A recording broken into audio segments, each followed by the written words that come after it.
nini? Shida nini? Ngoja nikuulize. Mimi naongea, halafu nahisi kabisa kwamba ninachokiongea mimi ni cha kipumbavu, si ndio?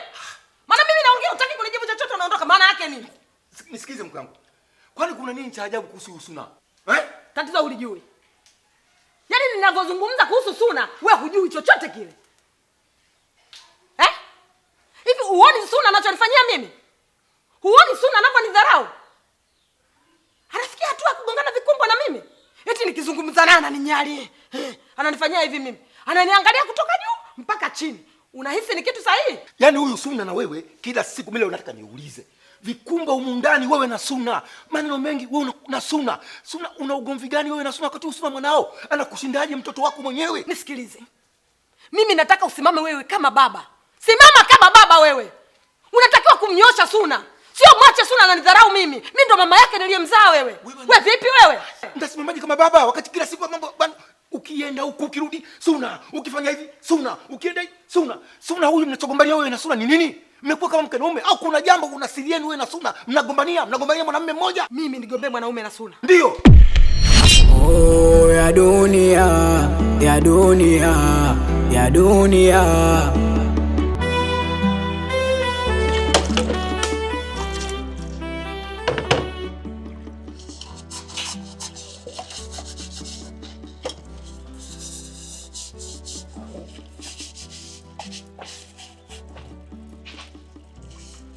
We mama Kigagula, hivi nikuulize swali.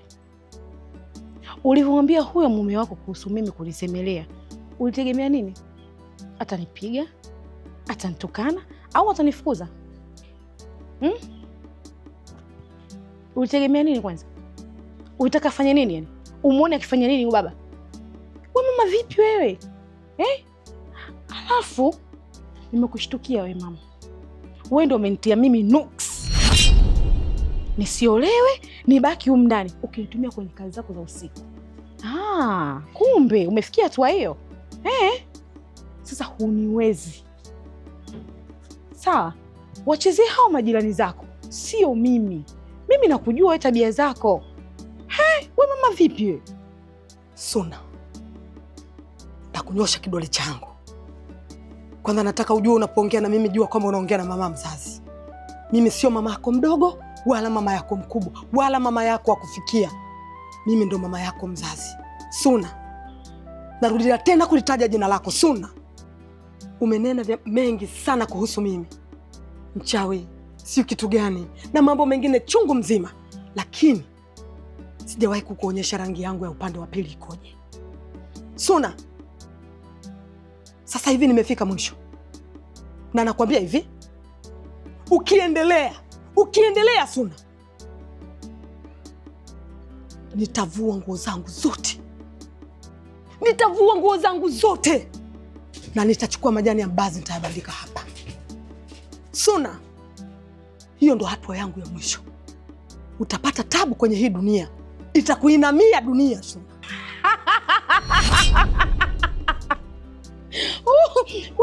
Utafanyaje mama? Kawaida yako. Mmeshazoea nyewe wanga kuvua nguo usiku na kutumia miti kama ndo kinga zenu, si ndio? Hebu nikuone kwanza. Hata mimi nina uwezo kuvua nguo na nikaweka mjani wa mbaazi huko. Ndo yale. Ungechelewa ningekuzaa mimi.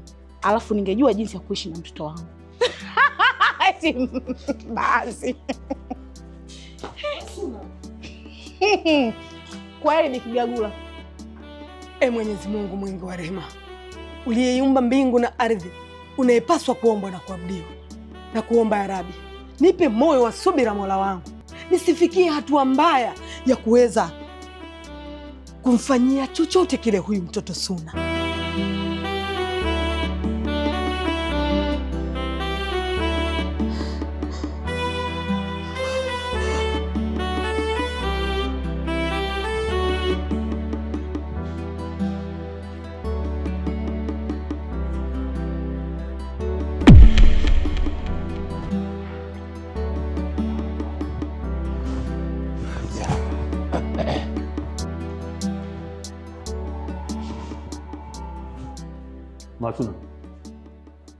Mama Suna, hebu nitalishe chakula baba. Jana numa. Mimi sijapika. Unasema? Sijapika. Kwa nini? Wakati pesa nimekuachia kupika chakula, wewe hukupika chakula kwa sababu ya nini? Naitoa wapi furaha ya kupika? Naitoa wapi na kuuliza? Binti yako amekuja muda si mrefu hapa. Amenibwatiza, amenitukana na kuniita mimi mchawi. Na nikikueleza swala lolote linalohusu binti yako, upo kimya tu. Awali ya yote ndo kwanza na wewe unaniumiza. Unanipa maneno ya kuniumiza mimi. Wapi naitoa furaha? Nawezaje kukaa chini na kupika chakula ambacho kitatoka kina ladha nzuri kwa maumivu ninayoyapata?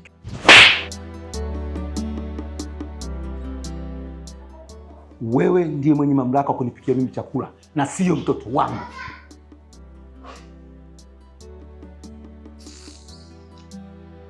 Nataka chakula hapa sasa hivi.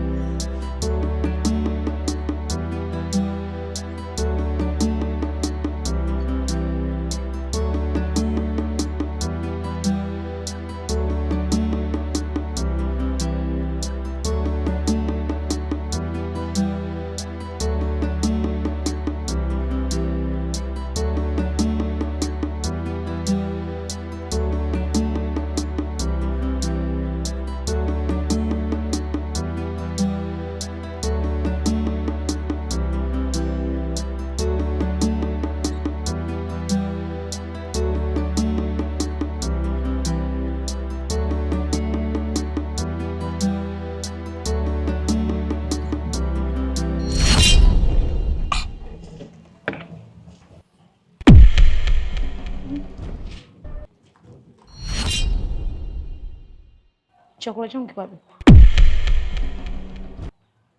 Sina kuuliza, mbona unitimbulia macho? Unijui ama? Mimi ndo mwanao wa mwisho kipenzi, naitwa Suna. Chakula changu kiko wapi? Yaani mama nini? unanimwagia mimi maji? Nakuuliza unanitilia mimi maji? Mimi sina kuuliza. Wewe unakuta mimi nimepumzika zangu unanimwagia maji? Wewe, kwa hiyo mimi sipaswi kula huko ndani. Yaani pesa anatoa baba yangu. Mbona unakuwa mchoyo hivyo mwanamke? Kunipenda tu haitoshi. Mpaka na chakula uninyime sasa Kama baba yako anatoa pesa, wewe unakuwa wapi? Kwa nini usikae chini ukapika ukala? Unataka mimi nikupikie? Boy wako hapo mbavu wewe.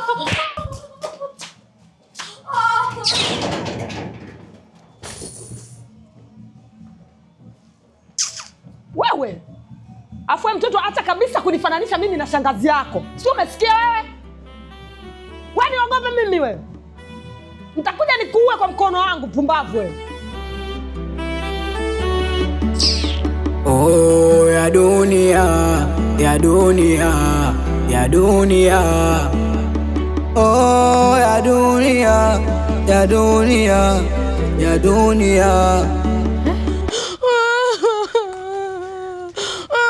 Dada jamani, dada wewe. Kuna nini tena huko? Wewe Suna, mbona unanitisha? Dada jamani, mama mimi nimemkosea nini? Lakini mbona mama mimi ananitesa, mimi ananinyanyasa, mimi nimemkosea nini? Lakini nyie muamini kila siku unachoambia kuhusu yeye. Amekufanya nini? Hebu niambie kwanza. Mama umenitisha. Mama mimi dada ananitesa jamani Jana mimi amenilaza nje. Mimi saa moja tu amenifungia mlango. Mama kweli mimi ameniza. Mbona ananifanyia hivi lakini sio hicho tu. Mama mimi anipi chakula nyumbani jamani. Nimemkosea nini? Mimi mtaka makaniwa ndo muamini nyie. Basi mdogo wangu basi nyamaza. Sasa tunaenda mimi na wewe mguu kwa mguu mpaka mama. Nataka leo akaniambie kama leo amekuzaa wewe au hajakuzaa. Twende mdogo wangu. Tamu wa baba huo. Tamu wa baba huo. Tamu wa baba huo. Mume wangu. Naam. Mimi kuna jambo linaniumiza sana kichwa changu. Kuhusu Suna. Hakika sasa nimefika mwisho. Nimechoka. Suna ananidharau vya kutosha sana. Ninapozungumza na Suna, yani mimi nakuwa chini, Suna anakuwa juu. Anazungumza na mimi kama sio mzazi wake, kama sio mama yake niliyembeba tumboni miezi 9 nikamzaa kwa uchungu. Nimechoka. Tena nimechoka kabisa dharau zake. Wakati nilionao sasa hivi, nahitaji kwenda nyumbani kwetu. Siwezi kuishi maisha ya Kambale. Baba ndevu, mama ndevu, mtoto ndevu. Naomba nipe taraka yangu nirudi nyumbani. Nimechoka. Kwa nini niheshimu? Tatizo nini? Nisikilize bwana, usifikie kusema huko. Nimechoka mume wangu, nimechoka kabisa. Nisikilize bwana. Ina maana hili jambo la Suna tu ndio likufanya wewe ufikie kwenye neno hilo la kumkufuru Mungu, unadai talaka? Kweli? Suna mtoto wetu wenyewe. Hivi tembo anashindwa na mkonga wake? Kweli?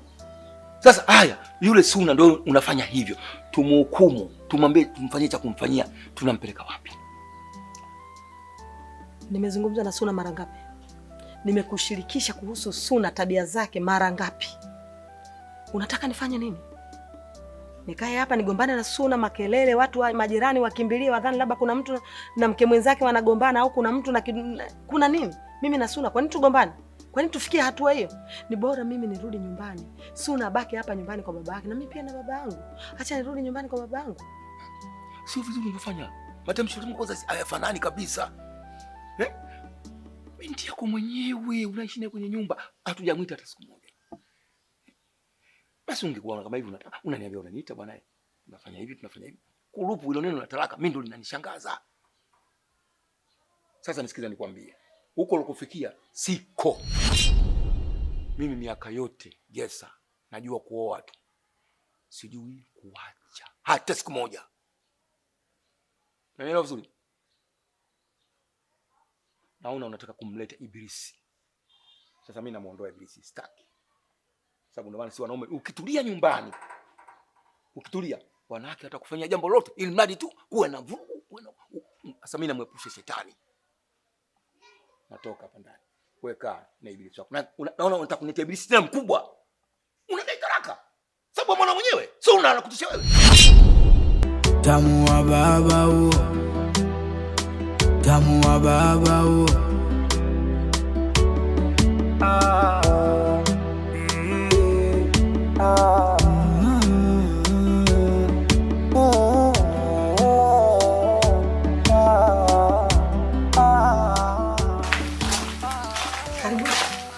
Hapa mnatacha karibu mama. Mama, nimekuja kuuliza swali hili moja. Suna umemzaa au umemwokota? Mama, kwa nini unaniuliza? Kwa nini kwanza uniulize swali kama hilo? Sio kwa nini nakuuliza swali hilo. Mama, wewe kumfanyia Suna mambo kama hayo? Umpi kula, unamlaza nje, unamnyanyasa kama hujamzaa? Mama, wewe Suna, lini nimekufungia mlango? Lini nimekunyima chakula? Jamani, mimi ngoja niwajibu nikiwa nimekaa chini. Maana nimechoka. Tamu wa baba huo. Tamu wa baba huo. Mama, jana umenipa chakula huko ndani? Jana hujanilaza nje wewe mama? Dada, tena bora baba akiwepo huko ndani. Kidogo upendo unaweza ukaja. Lakini baba asipokuwepo, mama mimi hajawahi kunipenda. Mama mimi leo ndo ujibu. Mimi ni mwanao umenizaa au tu umeniokota? Hilo tu. Wewe Suna una akili sawa sawa kweli wewe? Au labda umeanza ugonjwa wa kichaa ghafla? Mzima kweli wewe? Kwani alivyokuja kukudanganya hivyo? Mama naamini. Naamini kabisa. Ina maana na wewe unaamini kabisa kwamba mimi huyu namtesa au mimi huyu namnyima chakula? Mama, anachokiongea Suna ni cha kweli. Kabisa. Usitake tukaanza kuamini watu wanaoongea nje kwamba yeye ni mchawi.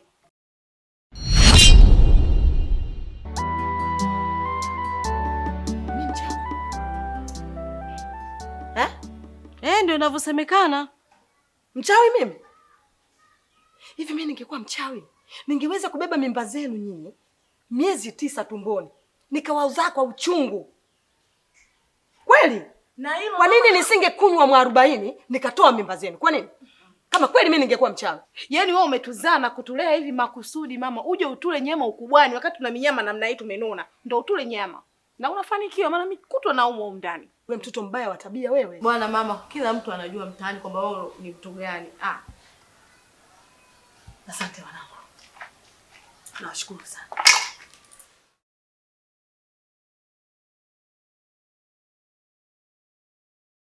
Oh, mazuri hayo. Kwa hiyo anatuacha sisi hapa vibuyu humu ndani. Vibuyu vitenda kulika. Mimi sikai hata hapa. Sikize. Huyu ulishampa madongo yake. Twende huko aenda kujitafakari. Tuondoke. Tamu wa baba huo. Tamu wa baba huo. Sona, hebu kabadilishe nguo. Mavazi gani unaovaa mbele ya baba?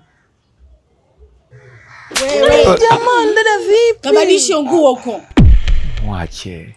Baba wewe ndo unamuendekeza huyu. Tamu wa baba huo. Ushakuwa mtu mzima wewe. Si basi amekwisha mwanangu. Si nikwambia mwache tu. Una mzee mmoja anaitwa Mzee Jesa, umla makamo hivi. Umla makamo hivi. Ana binti wawili, mmoja kaozesha, yaliyomo yamo eti. Yaliyomo yamo eti. Mimi nimekuja hapa kuwaambia wanangu, tabia mnayoifanya si riziki nayo hata kidogo. Yule ndio mama yenu, yule ndiye aliyewazaa, na yule kateseka na nyie mpaka amefika makamu hayo. Mama ndio yule, lakini nyinyi mnafanya mipasho ndani kama mke mwenzenu. Mipasho ya nini? Yule ndiye aliyewazaa na mmenyonya ziwa lake. Kumbukeni yule ndo mstiri wangu mimi. Hayo makamu mnaofikia hiyo migoko yote fika muda mrefu, tena muda mrefu, muda mwingi tumevumiliana mpaka leo mama yenu nayo yule. Mpaka amepata migoko. Hebu kumbukeni, angalieni mpaka mnapata migoko inayo muda mrefu. Tamu wa baba huo. Hii tabia siipendi na sitaki kusikia. Sitaki kabisa. Nimekuja kuwaambia heshima ichukue mkondo wake. Yule ni mama tu, hataki waje. Hata kama angekuwa chizi mmenyonya ziwa lake. Tamu wa baba huo. Hakuna mtu anamdharau mamake. Tamu wa baba huo. Hata siku moja. Mama ni mama tu. Hata mkute kalala Kariakoo hivi, yuko uchi wa nyama, unamstiri. Hata hivyo baba ndo anitesea mdogo wangu? Hiyo haiwezekani. Yaani anamfanya nani Suna kama hajamzaa yeye. Chakula hampi, milango anamfungia, saa moja tu kamfungia mlango amekuwa kuku. Haiwezekani kitu kama hicho. Mke wako anakosea, anakosea kabisa baba, lakini na mimi nitasimama. Yoyote anaonitesea mdogo wangu nitasimama naye. Kimya, hayo maneno siyataki tena. Unaposema babako sitaki unalopoka maneno. Wewe ndio bingwa kusema, mbona unaweza kunyamaza kimya wewe? Ila mama anakosea. Kimya, umbavu wewe. Na kwa mimi nakuwa nyenye kakasema wewe. Ndio hiyo talabu mnaacha kwa mama yenu, alafu inakuwa ni shida na alalamika. Mnamfanya mama yenu kama mtubaki vile. Kwa sababu nini? Yaani mle ndani mnataka tuishi kama yani kabale. Toto ndevu, baba ndevu, mama ndevu, si ndio? Sasa ninasema marufuku. Asa wewe, nakwambia wewe mwenye mdomo unajibu hapa. Nikisikia tena nabishana na yule mama yenu. Na wewe, nakwambia wewe. Tamu wa baba huo. Unaniangalia unifanya kwa kimya hapa. Tamu wa baba huo. Mtanitambua. Sitaki kusikia tena tabia hii na sitaki. Na kwa nini mnafanya mambo? Nikisikia tena tamtambua kama mimi ndo Mzee Jesa. Baba, naomba 2000. Tamu wa baba huo. Tamu wa baba huo. Tamu wa baba huo. Mimi sasa hivi na kuangalia kama baba yangu mzazi, kwa sababu umechukua nafasi ya baba yangu, na ninapopata matatizo huwa nakufika. Nashukuru unakuwa unanishauri, unanielekeza, na wakati mwingine hata unapoamua kunikanya. Kwa hiyo hata ninapoliona tatizo nikaona sio vibaya, acha nikuite tuweze kulizungumza. Kiukweli baba, Nakusikiliza. Nyumbani kwako kati ya wanao na mama hawako na maelewano, lakini baba hujafanya maamuzi yote. Hapo ndipo unaponikosea. Hapo ndipo unaponikosea. Yaani wewe unaniita mimi hapa napoteza mambo yangu, napoteza muda wangu kwa kusikiza upuzi unaonitia hapa. Yaani kukusikiza ujinga wako. Wewe si ujinga huo? Yaani wewe unakuja kunikanya mimi, unaniita eti kunikanya wewe. Wakati mimi wewe naweza kukuzaa wima huku nakula karanga. Wewe kama unataka mambo ya watoto mama yao sio unachukia, nenda mwite mama yao afu mwambie hapa. Sio unite mimi. Mwite mama, ongea naye, malizana naye. Mimi unaniita, unanivunjia heshima wewe. Usi ujinga huo. Mwite mama yao hapa. Afu mwambie mama, sijui ati kuna mwambie. Lakini baba yako nani wewe? Mimi sio baba yako wewe. Mimi mkweo tu. Ukimtaka baba yako kamfungue makaburini huko. Mimi mkweo tu. Mimi sio baba yako wewe. Ukome kunita hapa kwa mambo ya kijinga kama ukome kabisa. Sitaki hata kusikia. Jinga wewe. Baba sasa. Baba yako nani?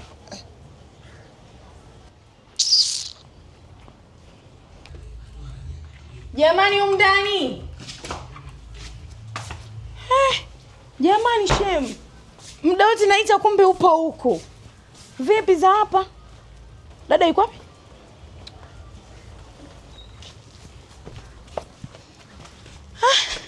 Vipi shem? Safi. Tena afadhali ulivyokuja. Baba yako ametoka sasa hivi. Baba alikuwepo hapa? Sikiliza. Hivyo una matatizo gani? Mimi sina matatizo shem. Wewe una matatizo. Kwa nini unagombana na mama? Yaani shem kuniambia kuhusu mama, nitaanza kulia sasa hivi. Lia kama kulia una sifa. Unaita maigizo hapa ifano unalia. Na kuuliza una shida gani na mama? Shem mimi mama anipendi mama. Mama mimi yani mama kama hajanizaa yani ujue. Mimi sina amani nyumbani baba asipokuwepo. Mama mimi ananyanyasa. Kwa akuchukia kwa nini? Yaani una kikubwa gani ambacho wewe unacho mama wako akuchukie? Shem wewe ujui. Mama mimi kanizaa mzuri, na nyota, na bahati. Iko ndo kinachomuuma mama. Aya, nimegundua wewe chizi wewe. Wewe mtoto wewe mwandawazimu wewe. Yaani mama yako akaona hivyo kwa sababu wewe mzuri. Tena imefikia hatua dada yako kaneka kikao hapa chini ananiambia, yaani imefikia hatua mpaka mnamwesema mama yenu mchawi. Amekwambia hajakosea shem. Mama mwanga. Mama mimi yani nimemfumania mimi mwenyewe. Anakuja kuiba mchanga yani nyayo yangu mimi hapa mama. Haki ya Mungu shem. Mama mimi ananiroga. Mama ni mwanga. Na tena shem nikwambie, kila siku mabati yuko mapaka, kila siku batini anapiga kelele. Yaani baba ana usingizi wa pono yule. Siku akija kumgundua kwa uso hilo shemeji, mama ana bahati. Mama mwanga yule. Hey. Nataka toka niloge nile nyama. Yaani leo ndo nimeamini. Katoka baba yako kwenye kiti hiko umekaa wewe. Yaani mlichokosana na jinsia tu, lakini akili, maneno yenu, maamuzi yenu wote mnafanana. Sasa sikiliza. Toka kama toka baba yako. Mimi nataka niongee na dada. Wewe nakwambia toka. Kuna kitu nataka nimwambie kuhusu mama shemeji. Wewe uniamini kama uniamini toka hapa. Shemeji mama anipende. Toka hapa. Pitia mlango toka baba. Usiingie huko, usinitie uchawi. Pita huku. Lakini shem wewe jua tu mama mimi anipende. Eti mimi mzuri mfupi, mpumbavu nini? Ukisikia mwanamke mzuri hawezi kuwa mfupi, mjinga wewe. Angalia sura yake. Na wakaribisha katika baraza hili. Kama mnavyojua, mimi ni mjumbe wa shina mwenye mamlaka ya kusimamia serikali ndogo, lakini pia kazi yangu ni kusuluhisha katika mabaraza kama haya ya kifamilia yanavyotofautiana. Mzee Jessa, mkeo juzi alikuja na malalamiko juu yako, ameeleza, na Waswahili wanasema msema peke ushinda. Kwa hiyo nikaona ni vyema nimwandikie barua ili wewe uje hapa niwasikilize nyote, nijue nani kakosa, nani yuko sahihi. Lakini nikushukuru sana kwa kutii amri na kuitika wito wangu. Karibu sana Mzee Jessa. Huyu hapa ni katibu wa mjumbe, msaidizi wa mjumbe, anaitwa Bwana Mohamed Kwize. Yeye ni mtunza kumbukumbu za vikao vyangu. Karibu mama. Nafikiri Waswahili wanasema msema peke ushinda. Sasa mumeo amefika hapa, naomba urudie kile ambacho ulichonieleza mimi ili na yeye asikie, twende pamoja sasa. Asante mjumbe. Mjumbe, kama nilivyokuambia, huyu ni mume wangu, hawa ni mabinti zangu. Huyu ni binti yangu mdogo na huyu ni binti yangu mkubwa. Lakini watoto hao nao waona hawajawahi kuniheshimu mama yao hata siku moja. Lakini jeuri yote wanapewa na baba yao. Huyu ni mdogo, lakini huyu ndio jeuri kuliko huyu. Huyu anapandikizwa chuki na huyu. Huyu ni jeuri kupitiliza. Huyu anafikia hatua kuniimbia mimi mafumbo. Huyu ananijibu jeuri. Huyu yani anapenda kupigana vikumbo na mimi kama sio mama yake mzazi. Anapigana na vikumbo na mimi kama mke mwenzie. Huyu mtoto huyu. Lakini kila ninavyojitahidi kumwambia baba yao hajawahi kutuweka chini. Akazungumza na sisi. Ili sisi tuheshimiane. Huyu ajue kama mimi ndo mama yake niliyembeba tumboni miezi 9. Hajui.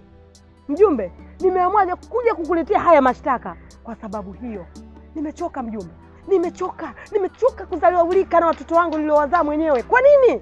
Kwa nini hawa wanashindwa kuniheshimu mimi? Nataka leo wakiseme hicho kitu ambacho mimi hawa nimewafanyia kinachowasababisha hawa siniheshimu mimi. Mjumbe, tafadhali naomba ongea na mume wangu. Mzee zangu, umemsikia mkeo alichokiongea?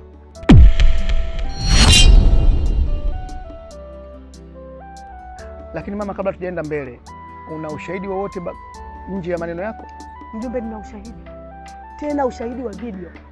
Naomba tupatie. Hapa.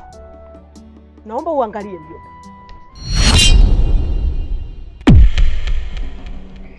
Katibu, hayo ndio maisha halisi tunayoishi nyumbani kwetu. Huyo ndio baba na hao ndio watoto. Wewe mzee, hebu unisaidie naye kutazama hii video.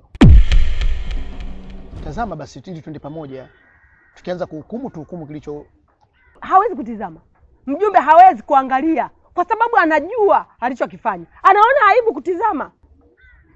Yaani wewe unamwimbia mafumbo ya taarabu mama yako kama mke mwenzio kweli? Mzee Jessa, nafikiri mama ameeleza, umemsikia na lakini pia ameshibisha na ushahidi wa video. Anaonekana kabisa binti yako anamfanyia mambo ya sofa mama yake. Wewe ukishtakiwa na mkeo, kwa nini unashindwa kusimama kama mwanamume katika familia mwenye vichwa viwili ukaliondoa ile tatizo? Kwa nini? Wewe unakushinda mkonga wako mwenyewe? Kweli? Tamu wa baba huo. Mzee unakuwa kama bamia, unaharibika uzeeni, kadri unazidi kukua mkubwa ndo unaharibika. Mbona tuzalilisha wanaume wenzio bwana? Oh, ya dunia, ya dunia, ya dunia. Wa Mzee Jessa,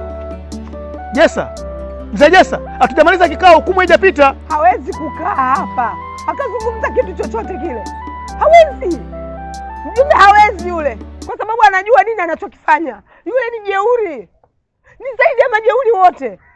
Huwezi amini mjumbe, napitia magumu mimi sijawahi kuona. Najuta hata kuolewa mwenzenu, najuta hata kuzaa. Tamu wa baba huo, tamu wa baba huo. Na mzee mmoja anaitwa Mzee Jessa, umri wa makamo hivi, ana binti wawili, mmoja kaozesha, yaliyomo yamo eti.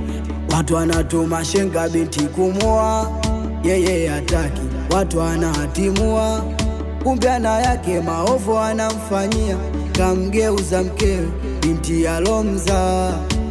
Masaa na siku zikasogea, binti ujauzito baba akampatia, alafu anafosi mwanae eti kuolewa. Kuolewa. Oh, ya dunia, ya dunia, ya dunia. Oh, ya dunia, ya dunia. We Bamunila. We mzee vipi? Saizi saa ngapi? Usiku wa manane kama huu bado tu upo kwa mwanao. Kurudi nyumbani kwako unashindwa? We vipi wewe? Kaa chini. Unachekesha wewe. Hivi we mwanamke, kweli ulichokifanya kunipeleka mimi kwa mjumbe wa shina, balozi wa shina na baraza lake, umefanya kitu kizuri kweli? Kitu sahihi? Uone kama umenizalilisha? Kwa nini unafanya namna hii? Yaani mambo yetu umeshindwa kuwafanyeza wenyewe watu wazima kama sisi. Leo unampelekea mjumbe wa shina, unakwenda kunizalilisha, unanitia aibu, yaani mpaka watoto tena wanakuwa yaani hawaelewi baba vipi. Uone kama umenizalilisha wewe mwanamke, wewe mwanamke bedui wewe. Lini uliweza kuyamaliza ya familia yako? Lini? Tamu wa baba huo. Na kuuliza lini? Hata siku moja hujawahi. Maana nimejaribu kila wakati kukushtakia tabia za watoto wako, lakini hujawahi kukaa nao kikao ukawajuza kwamba huyu ndo mama yenu mzazi. Hivi unafikiria mimi nitaendelea kudharaulika na watoto wangu ambao nimewabeba mwenyewe tumboni miezi 9 nikawazaa kwa uchungu mpaka lini? Kwa sababu nimekuona wewe hujali, ndio maana nimeenda kwa mjumbe, kwa sababu najua linaloshindikana ndani sina pa kulipeleka zaidi hapa. Ndio maana nimeenda kwa. Una lingine la kuniuliza labda? Kama huna, kwa mjumbe nimekwenda, mashtaka nimepeleka, chochote unachoweza kufanya fanya. Nami nimenielewa vizuri. Endelea kukaa nyumbani kwa mwanao. Tamu wa baba huo, tamu wa baba huo, tamu wa baba huo.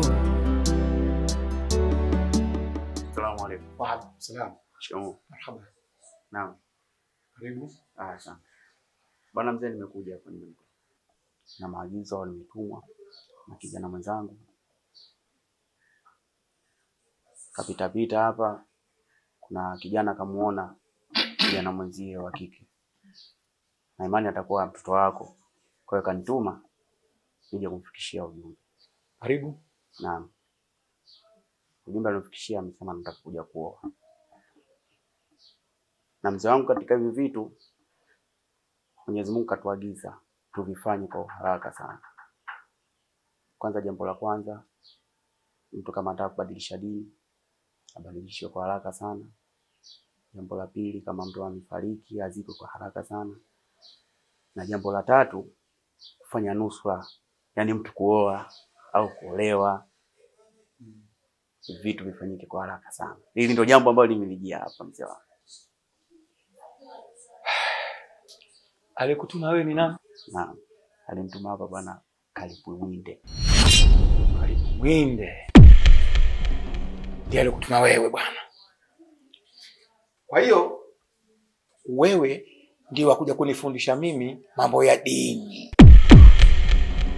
Unanieleza mtu akitaka kufa, siji mtu akitaka kusilimu kubadili dini, mtu akitaka kuolewa. Wewe unakuja kunifundisha mimi.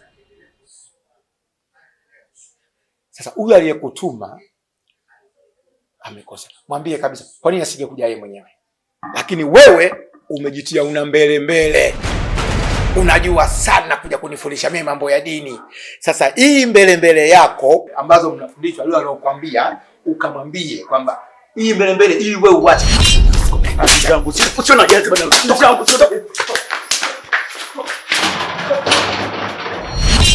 Tamu wa baba huo. Unakuta kukula mzalo nyumba yangu unakuta tu kama mwizi. Mimi nataka kuvuta banga. Sitaki kuvuta banga. Mwanangu haolewi na mtu yeyote. Watu vungule hawa, watu vungule bwendo. Hawezi kumuoa mwanangu. Yamini niko vizuri. Na ndio maana natesa. Tena nakuonyesha jeuri. Hata kama sina pesa. Heka zangu nadhani unazijua. Nikiamua langu nani atazuia? Sikufichi shoga yangu, ilo kweli nakwambia. Kama unaweza bifu basi katingia.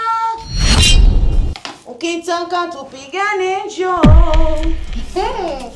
Njoo sasa nikuonyeshe show.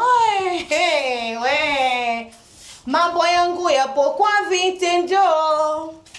Sina muda kubishana roho. Ukitaka tupigane njoo. Jamani kichini kuchafu. Njoo sasa nikuonyeshe show. Mambo yangu yapo kwa vitendo. Sina muda kurushana roho. Ukitaka kupigana njoo. Njoo sasa nikuonyeshe show.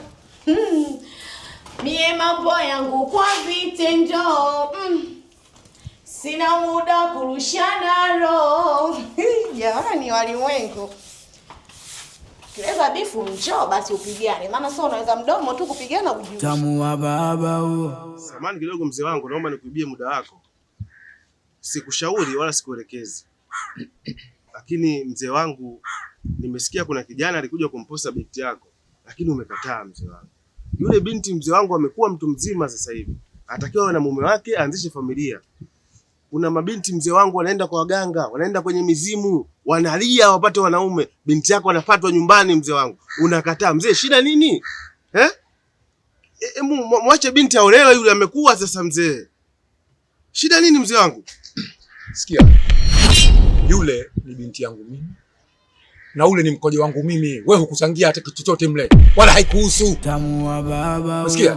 Ile haikuhusu. Kama si nimekataa posa nimefanyaje? Wewe haikuhusu. Tamu wa baba. Kama una kazi, hebu katafuteni kazi huko mpate masaki matonge mle. Unafuata kwa sababu nini unaingia mambo ya watu? Anakuhusu ule binti wewe. Wa kwako anakuuma nini wewe? Wewe una shangazi, una mjomba? Kwa nini usiolewe? Kaolewe wewe sasa. Kwani lazima? Yule binti ameshakuwa mtu mzima sasa hivi, anatakiwa apate mume, aanzishe familia yake. Wewe unataka ukae naye, utamuoa wewe mzee wangu? Wa kwako. Sasa utamuoa wewe kwani mzee wangu? Nakwambia yule wewe wa kwako. Yule mzee amekuwa mzee wangu. Anakuuma nini wewe? Wewe una shangazi, una mjomba? Kwa nini usiolewe? Kaolewe wewe sasa. Mzee, mimi nilikuwa na shauri tu mzee wangu. Naona unanitusi tena mzee. Unashauri nini wewe? Hizo tabia ni tabia za wazee. Uni nani? Uni nani? Mbavu wewe. Allah. Huna akili. Kwani unapenda wewe kuingia familia yangu? Anakuhusu yule. Kaolewe na wewe huko. Kila siku mnanifuata njoo mnandaje saa. Wewe mwanasi kwa vile. Anakuhusu ni nini? Umbavu ni nini? Kuku wa mayai wewe. Na ukome. Tamu wa baba huo. Tamu wa baba huo. Tamu wa baba. Rehema, akiona simu yako imenistua kweli kweli. Nikaona ni haraka maana umeandika baba ufanye haraka simu nini nikasema moyo umestuka. Sasa nikaona nije mwanangu hapa nikusikilize. Ni kweli baba, nimekuita kutokana na shutuma za huko mtaani. Ndiyo. Baba wanasema wewe hutaki kumuozesha mwanao Suna. Alafu kumbe baba, watu vijana kibao wanakuja kutoa posa pale kwa ajili ya mtoto kuolewa, wewe hutaki. Hivi ni kweli baba? Baba. Nakwambiaje? Kwa sababu gani nikwambie wewe? Hivi wewe umeona kuolewa kuna faida sana. Faida gani unapata kwenye ndoa? Mwisho siku si nimekuozesha wewe. Faida yake nini? Wewe ndio kila siku unakuja kwangu baba, watu na hela kula leo, si tumefanya yani mfululizo. Ndio faida kuolewa hiyo. Lakini baba, yule Suna ameshakuwa mkubwa, bale zima, mtu mzima. Mwache aolewe. Nisikilize.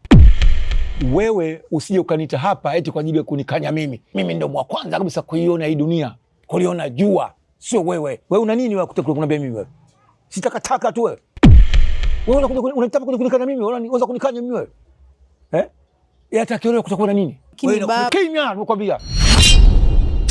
Jina mbaya unataka kubishana mimi? Wewe unataka kunifundisha mimi dunia wewe? Nimeshakuambia hakuna kuolewa na mtu, na hata wewe kienda shida utarudi tu nyumbani.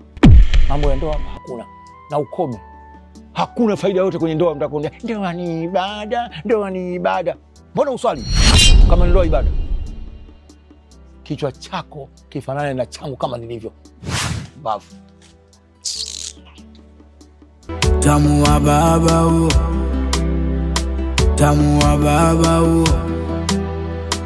Tamu wa baba huo.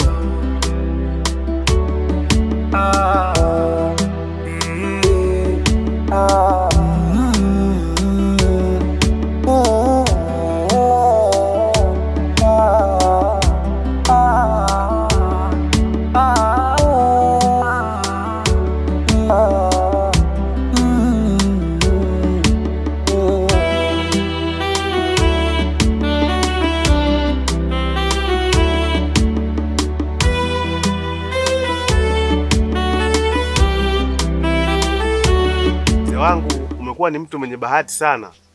Leo baada ya swala ya dhuhuri, kuna kijana alinifuata. Akaniambia anataka kumposa binti yako.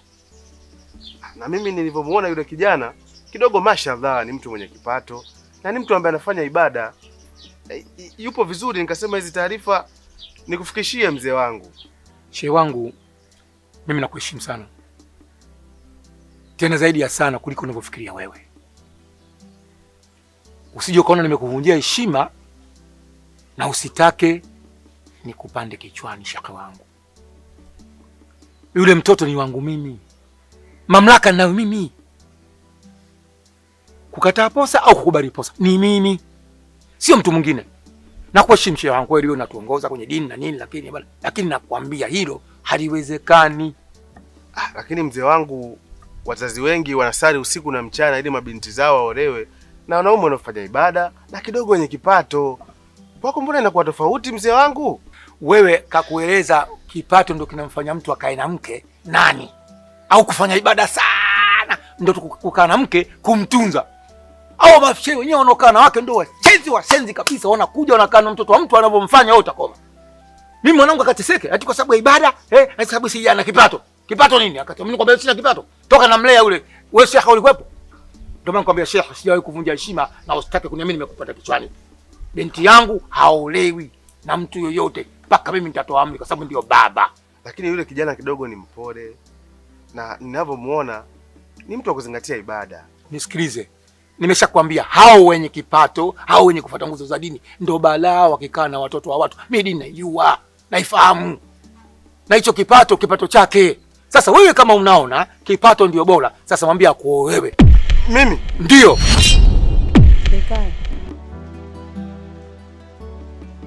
Ndekae mwanangu. Ndekae. Umeanza usumbufu. Ukimwona mtu ametulia, ndekae. Wewe mbona ukituliaga mimi nakuacha tu? Kuna kitu ananikwambia mume wangu. Kuna jambo linaniumiza sana kwenye moyo wangu. Kitu gani niambie? Mimi namtafakari sana mama. Mama anamchukia sana Suna. Yaani anamchukia kiasi kwamba mpaka mwenyewe sielewi nifanye nini. Yaani Suna amekuja basi mara moja, ambia anakuja analia.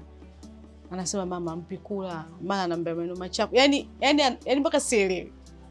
Yaani imefikia hatua mpaka mimi nimetoka nimeenda nyumbani kuongea na mama, lakini hali iko vile vile.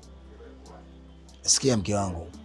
Mimi kwenye kuzaliwa kwangu mpaka nafika umri huu, neno ambalo nilikuwa nalisikia siku zote, mzazi ndio anayempenda mtoto kuliko mtoto anavyompenda mzazi. Na ndio maana wazazi wote wanasikia najenga nyumba kwa ajili ya wanangu. Sijawahi kusikia mtoto anasema najenga nyumba kwa ajili ya baba yangu. Leo ukiniambia eti mama ampendi Suna, mimi hapo naona wananichanganya. Mume wangu, ninachokwambia nimethibitisha. Na najua kwa sababu mimi Suna namuelewa, ni mdogo wangu. Kwa pia mambo anayopitia lazima aje anishirikishe mimi dada yake. Na ninaelewa kwamba ni kweli mama anamchukia Suna. Hapana. Unajua, sikiliza, mdogo wako unajua amekuwa. Na mdogo wako amekuwa na marafiki wengi.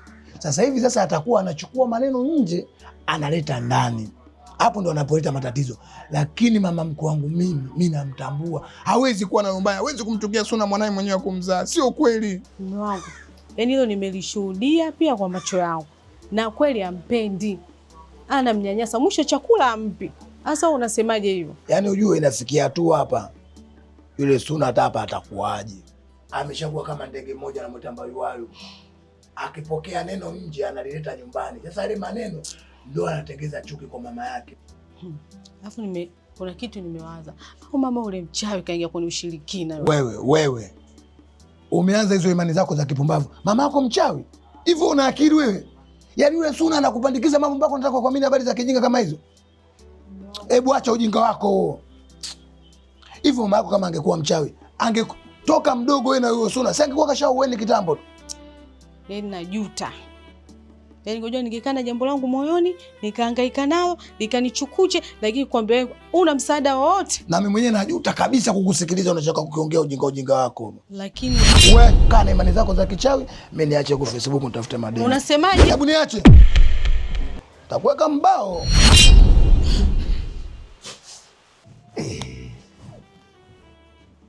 Karibu. Asante. Habari za hapa? Salama. Shikamoo. Vipi hali? Hapa tuko salama, tusijue kutoka kwako. Salama. Afadhali leo ulivyorudi mapema. Ndio. Maana nilikuwa na swali langu kidogo kwako. Hivi mume wangu, kwa nini kila barua ya posa inayoletwa hapa kwa niaba ya binti yako Suna wewe unaikataa. Sababu ni nini? Yaani mke wangu, mimi nimetoka safari kazini, hujui nini kimenikuta huko, unakuja kuongea vitu ambavyo tofauti. Hivi ingekuwa wewe mke wangu ungekubali namna hii? Nakuuliza. Kwa hiyo unatafuta sababu sasa ili udai talaka? Wala sina shida na talaka, ila tu nataka kujua, maana imeletwa barua ya kwanza, ikaletwa barua ya pili, ikaletwa barua ya tatu, zote umezikataa. Sawa, inawezekana labda mwanamume wa kwanza hukumpenda kwa sababu fulani, wa pili, wa tatu naye. Hivi mimi mambo ya kukataa kosa mimi, wewe yanakuhusu nini? Nakuuliza, yanakuhusu nini? Wewe unakuwa na mimi yule Suna binti Jesa, wewe Asha Likoba, wapi na wapi? Inakuhusu nini? Sijakataa hilo, hilo nalijua, ila Suna ni binti yangu, tena binti yangu nimemzaa mwenyewe. Lazima nitake kujua kitu gani kikubwa ambacho kinasababisha wewe unakataa binti yako asiolewe. Kwa nini? Mimi ni baba yule mtoto, ndiye mzazi wa yule mtoto. Tumezaa wote, mimi na wewe ndo mama yake, lakini baba mimi ndo mwenye mamlaka ya kufanya chochote. Tamu wa baba huo. Kuolewa, kufanyaje ni mimi. Tamu wa baba huo. Kwa maana nikakwambia yule wewe hakuhusu. Hauna ukoo na wewe. Majina tofauti kabisa. Wewe ni tofauti. Sasa nisikilize. Nakuomba badilisha wimbo ili tuimbe wote, tucheze wote, tucheze wote. Sitaubadilisha wimbo. Utaendelea kucheza msondo ngoma mpaka basi. Hutaki utausikiliza, hutaki utauimba. Ila bado nataka kujua wewe ni baba wa aina gani? Na kuuliza, wewe ni baba wa aina gani? Binti yako anapata baraka zote za Mungu, analetewa barua anataka kuolewa, wewe hutaki binti yako aolewe. Naomba unipe sababu ya msingi. Nimeshakwambia, narudia tena mara ya pili. Badilisha wimbo tucheze wote. Huo wimbo haukufai. Na kujibu tena kwa mara nyingine, bado tutaendelea kusikiliza msondo ngoma. Hutaki utaucheza, unataka utausikiliza. Ila bado nataka jibu moja tu. Kwa nini hutaki binti yako aolewe? Tamu wa baba huo. Nahitaji jibu langu tu basi.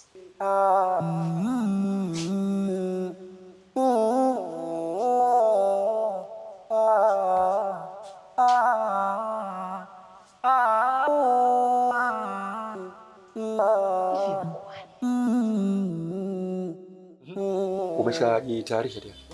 Nipo tayari baba. Kumbe na yake maovu anamfanyia, kamgeuza mkeo binti alomza. Unanitumia baba? Unanitumia na utolea. Yaani sawa kila kitu. Unajua mwanangu mimi sipendi wewe ukapata shida. Hakutumia ukanue nguo za ndani zote. Na kile unachokiona wewe unafaa kununua. Sawa? Yes. Yaani baba, unajua unanifanya nijivunie kuwa wa mwisho. Kwa nini? Unajua mwanangu, wewe mimi unanifanya nikuheshimu sana. Kwa sababu gani? Nikikuona hivi namkumbuka bibi yako, mamangu mimi mzazi. Mbona umechukua hilo? Kwani baba nilifanya naye sana? Ndio maana alikuwa na mwenye kama mimi. Kila kitu. Jamani, ndo ningemuona. Ni complete kabisa. Na yeye. Asante baba, imeingia. Umefika? Sasa hiyo kanunue. Kwa baba yote nikanunue nguo za ndani tu. Sasa hapo kila kitu unachohitaji mwanangu. Sawa. Unakwenda kununua, sitaki upate tabu, sitaki upate shida. Ukijisikia baba, unisikia hivi, njoo niambie. Bila naomba baba. Ombi gani tena? Mimi naomba upendo au mapenzi unayonionyesha baba, usimpe mtu mwingine yeyote, hata damu nila naye usimpe. Sasa wewe yule si ndugu yako. Na isibidi muonyeshe upendo kama mkonja peke yako inakuaje? Yeye si ameolewa baba na mume wake. Sawa, lakini yeye si mwanangu vile vile. Basi. Haina shida. Nimekusikiliza ombi lako, nimekuelewa, kuna shida. Nimekusikia. Yameisha. Utafuata kama kwa nini kafana na mama na bibi? Hilo si ndio mimi mwenyewe kwa moyo wangu. Tamu wa baba huo. Tamu wa baba huo. Tamu wa baba huo. Baba, hivi mke wako anakupenda kweli? Yaani imefikia hatua anakupeleka mpaka kwa mjumbe wa shina na ushahidi wa video? Mimi baba, mimi nachokiona hapa, bora umwache huyo mwanamke. Ukae na mdogo wangu ndio atakupikia. Bavu mkubwa. Huo ushahidi wa video mnaosema imeonekana kabisa kuwa nyinyi ndio mnamwanza mama yenu na ndio mnamchamba, hamna mshima naye. Wote mnaonekana nyinyi ndio mmemwanza. Kila mkiingia mnamwanza yeye. Mafumbo na nini msiokuwa na heshima nyinyi. Yule ndio mama yenu na yule ndio mke wangu mimi. Kwa nini mnamfanya namna hiyo? Kwa nini mnamfanya namna hiyo? Sasa mimi nimefanya nini tena hapo? Tamu wa baba huo. Tamu wa baba huo. Kumbavu hapo. Mama nikasema mananyanya na bidai. Yaani video nzio inaonyesha nyinyi ndio usinzio mnafanya mama yenu. Alafu leo mnakuja kusema nikujikaa na mimi nitaka ombea hapa. Kisha nipeleka kwa mjumbe, nimekwenda naye amejulikana nyie vimonza nyie.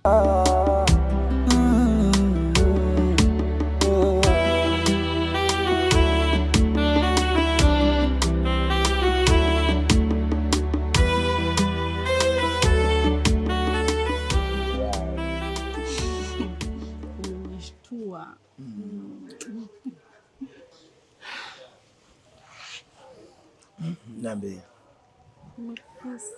Kweli.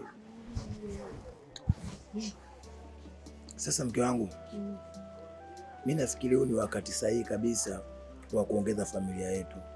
Unajua tunapokaa kwenye nyumba tukiwa peke yetu hivi, lakini kama tukiwa na watoto wanakimbia itakuwa ni kitu kizuri zaidi. Ni kweli, ningekuwa raha sana amani kabisa mpenzi wangu. Unachokiongea ni cha kweli mume wangu. Hata mimi nilianza hilo. Mimi nashukuru na wewe kwa kulipokea hili swala. Kikubwa sana nataka tufanye mapambano. Nafikiri unajua mapambano si ndo baba. Na wewe uache uvivu. Nimechoka kibao. Bwana, niambie hivyo. Mtoto hapa. Ndio.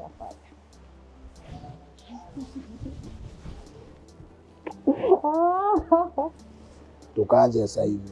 Basi twende. Sio na mvua. Sema unapenda sana kwa vitu. Ndio watoto wapatikana hivyo. Na mzee mmoja anaitwa Mzee Jesa, umri wa makamo hivi. Ana binti wawili, mmoja kaozesha. Baba Suna.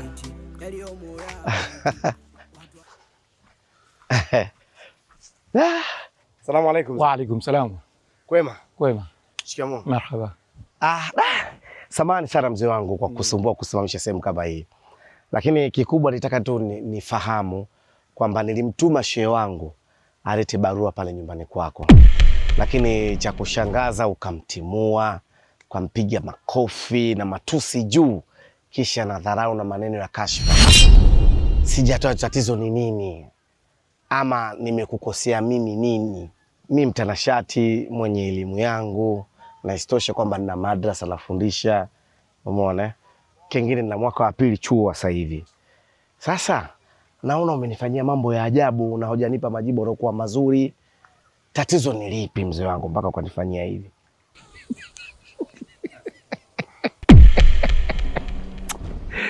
Alhamdulillah rabbil alamin. Mwenyezi Mungu anasema kuwa huyaone na ukiishi sana ndio unayaona. Alokuambia wewe kufanya ibada sana, mtanashati, mwalimu wa madrasa, ndio kutaka kuoa mtoto wa mtu nani? Nani anakuelekeza wewe? Hivyo nyenye kumbe ndio wale ambao mnakuja mkometea barua nyumbani pale, mnasumbua mara barua hii, mara kaja huyu, mara kaja huyu, ndio wewe. Wewe ukijitizama na kujitathmini, una uwezo kana mwanangu wewe? Una hela gani wewe? Takataka Mungu picha mstari nyeusi. Kimbwebwedo wewe. Una nini wewe? Unaweza kana mwanangu wewe? Una hela kumlisha mwanangu wewe? Takataka Mungu picha mstari. Hakuna unaloweza kwangu. Usijidanganye.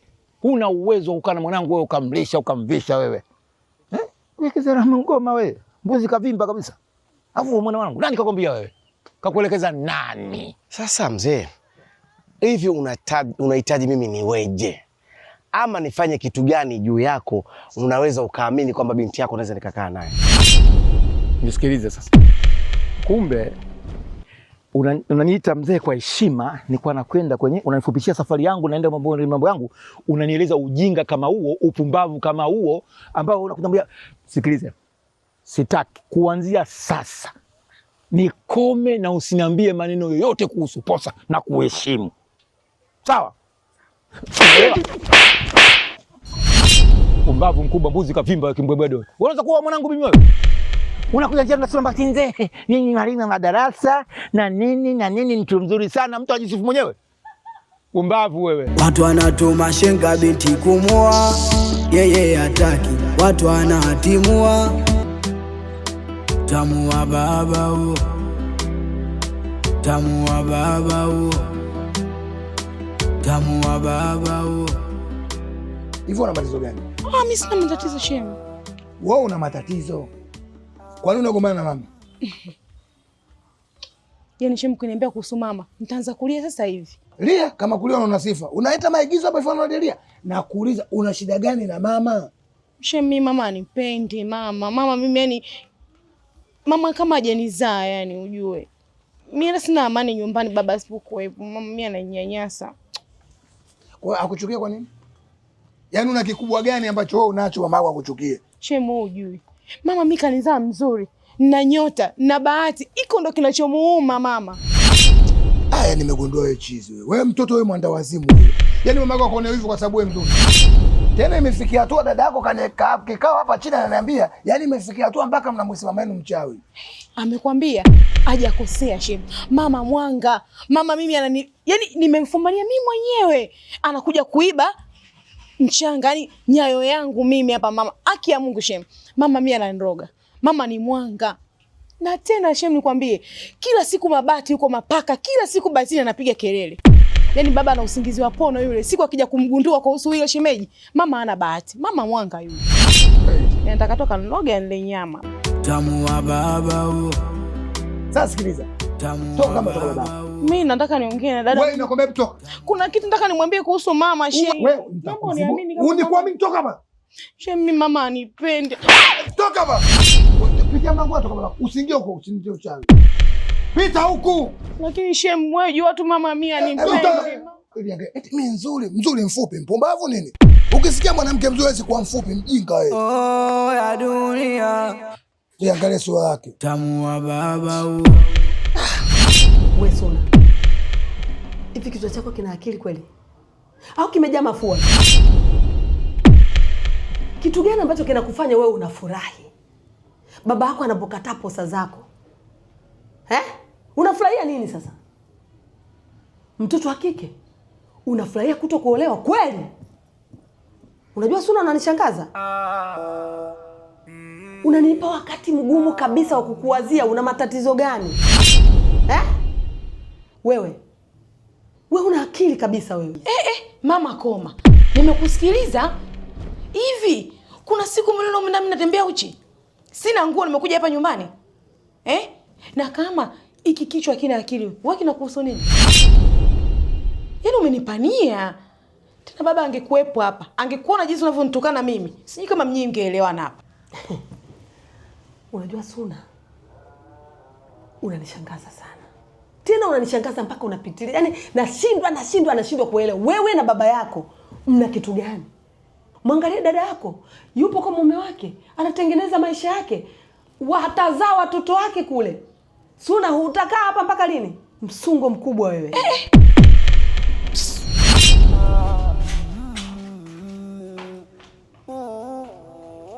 Yaani mimi nashangaa kabisa. Eti baba anakataa kuolewa mtoto wake, mtoto mwenyewe anafurahia kabisa. Mtoto aina gani huyu? Tamu wa baba huo. Tamu wa baba huo. Yaani dada mimi nimechanganyikiwa kweli. Yaani na mwezi mzima sijaona siku zangu dada. Unajua nimechanganyikiwa? Haujiona siku zako mwezi mzima dada. Hivi unaona hii jambo rahisi kweli? Hapana, kwa sababu sio kawaida. Mbona hizo kama ni dalili za hatari? Dalili za hatari kivipi jamani dada? Mimi ninavyojua kwa mwanamke ambaye asioingia period kuanzia tarehe 1 mpaka tarehe 30, huyo ni mjamzito. Kwa hiyo ndio kusema mjamzito? Mjamzito? So kweli dada. Hapo mimi naukatalia. Kwenye mimba hapo hapana. Hapo mimba mimi sina. Mimi na wasiwasi huu mmoja. Huyu atakuwa mama. Koma wewe. Tamu wa baba huo. Hivyo una akili sasa? Hivi na pia wa kumsingizia mama? Wewe udangi wewe. Una wanaume wewe. Hauendi ovyo wewe. Umbavu. Dada, mimi siwezi kukataa, lakini pia sinapinga kwa upande wangu. Mimi ndo ninayekaa na mama pale. Mimi namjua vizuri mama. Mama mimi kaniloga. Mama kashachukua damu zangu. Dada, mimi ndo nakufa hivyo ujue. Mama anaenda kuniua mimi, nakwambia dada. Hivi unajisikiliza unachokiongea wewe? Sasa sikia nikwambie kitu kimoja. Twende ndani na vipimo. Twende tukapima. Haina haja ya kupima. Twende nyumbani. Wewe. Usikali kukusikiliza wewe. Tutauchia. Twende huko. Tungeenda nyumbani. Twende ndani. Jamani. Naomba twende. Nitembea mwenyewe. Niambie alipokulogea mama ni wapi? Niambie alipokulogea mama ni wapi? Na nataka unipe jibu moja. Hii mimba ni ya nani? Mimi ningekwambia dadaki ya Mungu mwenye sijui. Kama wewe hujui, unataka nani ajue? Unapofanya ufuska wako unitegemea nini? Hicho ndio ulichokivuna. Nataka uniambie hii mimba ni ya nani? Na kama hutaki kuniambia, ondoka kwangu. Ningekwambia mimi kama ningekuwa najua ningekwambia. Hivyo dada, subiri nakwambia. Kusema ukweli dada.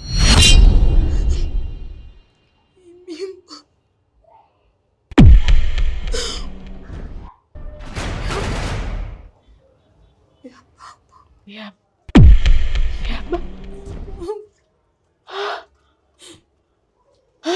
Dada.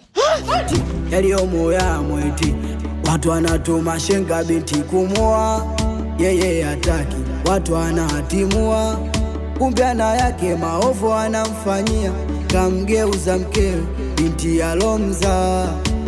Masaa na siku zikasogea, binti ujauzito baba akampatia. Hai. Mbona simu nyingi? Kuna nini? Unanipigia simu mtu, niko zangu mjini kwenye makelele kibao huko, bado simu zako zinaita muda wote. Una tatizo gani? Dada, mama. Dada yako kafanyaje? Kafanya nini? Toa maelezo alonyoka sasa. Dada amezimia mama. Kazimia? Dada yako amezimia? Kwa nini azimie? Kuna tatizo gani? Kwa jinsi ninavyokujua wewe, kitu ambacho umemfanyia mtoto wangu. Mtoto wangu hajawahi kuzimia hata siku moja. Mtoto ule hana presha, hana ugonjwa wowote ule, ni mzima buheri wa afya. Umemfanya nini mwanangu? Kisa tu mimi na mimba mama. Wewe una mimba? Sasa wewe uwe na mimba, halafu yeye azimie. Kwa sababu gani azimie? Kwa nini azimie mwanangu? Au mimba ya mume wake? Na kuuliza mimba ya mume wake? Maana wewe mimi nakujua wewe. Inawezekana kabisa umetembea na shemeji yako. Ongea sasa. Mimba mwenye mimba kakataa? Sawa. Si una haki kama mbwa. Una haki ya kubeba mimba na mwenye mimba kakukataa. Una haki hiyo. Safi kabisa.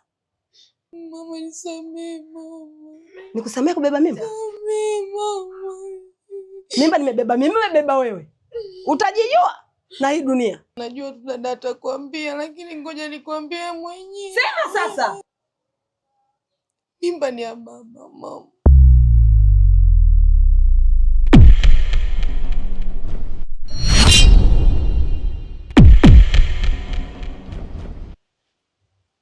Suna. Suna. Samee mama. Samee mama. Umebeba mimba? Samee mama. Ya baba yako mzazi. Suna. Mama njoo kaa hapa. Mama. Mama kaa hapa mama. Mama kaa hapa. Mama. Mama. Mama. Mama chokai. Mama. Mama. Mama, mama, mama.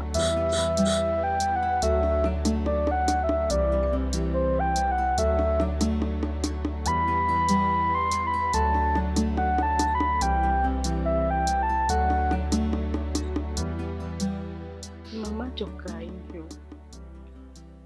Acha ukaa kinyonge mamangu. Yote ni mitihani. Mimi mwenyewe vile vile nipo kwenye dimbwi la mawazo mama. Ila ndo hivyo, mdogo wangu ndo kashafanya hivyo, na wewe ni mtoto wako. Mtoto akiunyea mkono utaukata. Ndio tunahisi. Yaani hapa nilipo mpaka naona aibu kukuangalia mama. Kwa yote tulokufanyia. Munila, najitahidi kadri ya uwezo wangu, lakini najikuta siwezi mwanangu. Ila nitafanyaje? Haya yote mimi niliyahisi toka mwanzo, kutokana na tabia za mdogo wako, dharau zake, kiburi, jeuri. Nilijua tu kuna kitu kinaendelea, lakini nilikuwa najiuliza maswali. Inawezekanaje? Inawezekanaje? Lakini kumbe maswali yangu majibu ndo haya yaliyokuja kutokea. Munila, naumia sana. Mama, usilie. Ila nikombe sana mwanangu. Wewe ni mkubwa na nakutegemea sana katika maisha yangu. Hili lililotokea, usithubutu kumwambia mtu. Usithubutu kumwambia mtu yoyote. Usithubutu kuhadithia popote pale. Hata mume wako aliyekuoa usimwambie. Libaki kuwa siri yako moyoni. Libaki kuwa siri yetu mpaka siku ya mwisho wa uhai wetu. Ni aibu kubwa sana mwanangu. Hatupaswi kusimulia. Hatupaswi kuwajuza watu. Nami nimenielewa. Mama, mpaka dakika hii sijamwambia mume wangu. Na hajui chochote. Na sitaweza kumwambia. Lakini yote kwa yote mama, naomba unisamehe mama. Mama. Nisamehe mimi. Munila, mimi nafahamu kuwa nyinyi ni watoto wangu. Hata mfanye nini, sina la kufanya mbele yenu. Nilishawasamehe toka muda mrefu sana. Na ndio maana sijawahi kufanya chochote cha kuweza kuwaadhibu, kwa sababu nilijua nikifanya chochote kile au nikifanya kile kitu ambacho mimi najua nitawapa adhabu ya dunia wanangu. Ninasamehe na mdogo wako pia. Nakuombea sana kwa Mwenyezi Mungu akutunze mwanangu. Uishi vizuri hapa duniani na Mwenyezi Mungu akuepushie masahibu kama haya kwenye kizazi chako.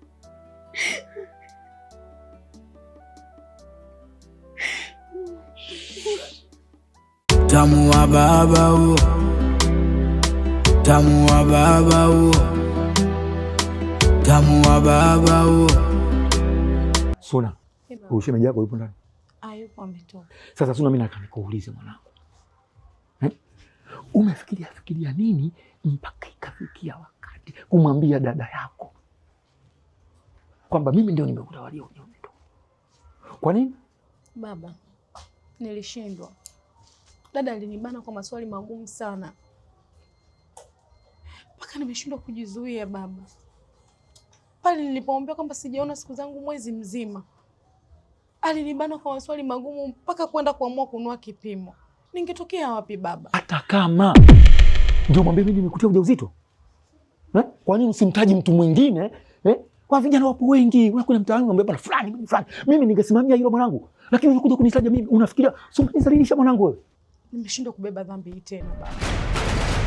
Kwa nini mtaje mtu mwingine? Hapana. Sasa hebu fikiria ulivyofanya.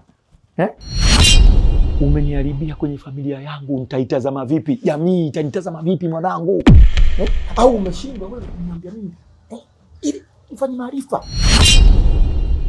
Baba, nikuulize swali. Hivi matarajio yote ni nini? Pale ulipoamua kunilaghai na kuniingilia kimwili kila unaponihitaji mtoto wako. Kila ulipojisikia hamu. Kila ulipotaka baba. Ulikuja bila uoga. Ulitegemea nini baba? Leo tunalikubalije hili? Lazima ukubali. Nisikilize. Wacha kuongea tu. Unalopoka wacha. Nimeshakwambia siko tayari kuitwa baba na mjukuu wangu. Hiyo mimba lazima tukaitoe. Watu wanatuma shenga binti kumwoa, yeye hataki. Watu wanahatimua, kumbe ana yake maovu anamfanyia. Kamgeuza mkewe binti alomza. Sula.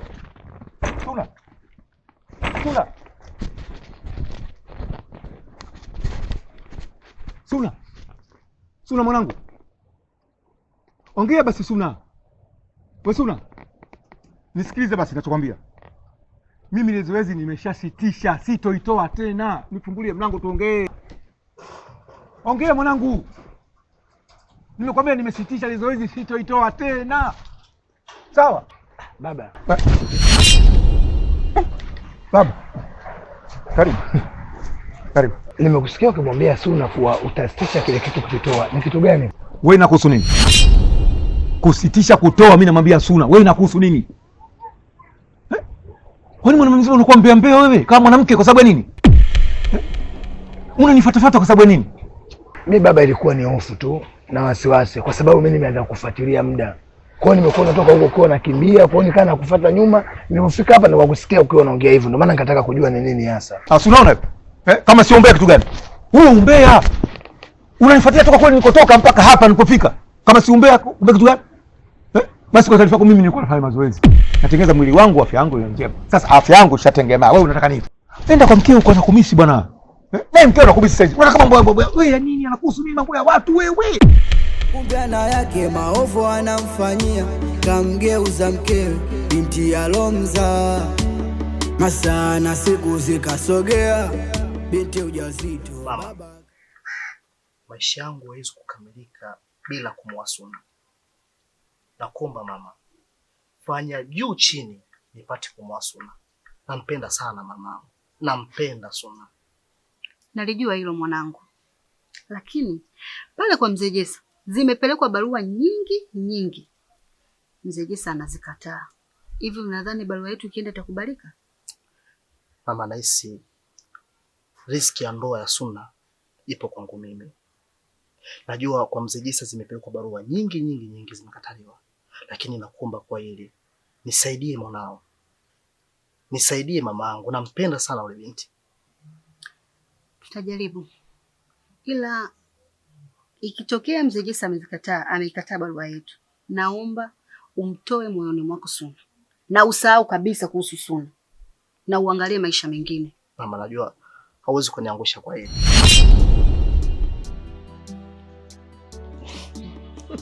Hapo ulikuwa unatisha hata jamani, mavazi mengine jamani.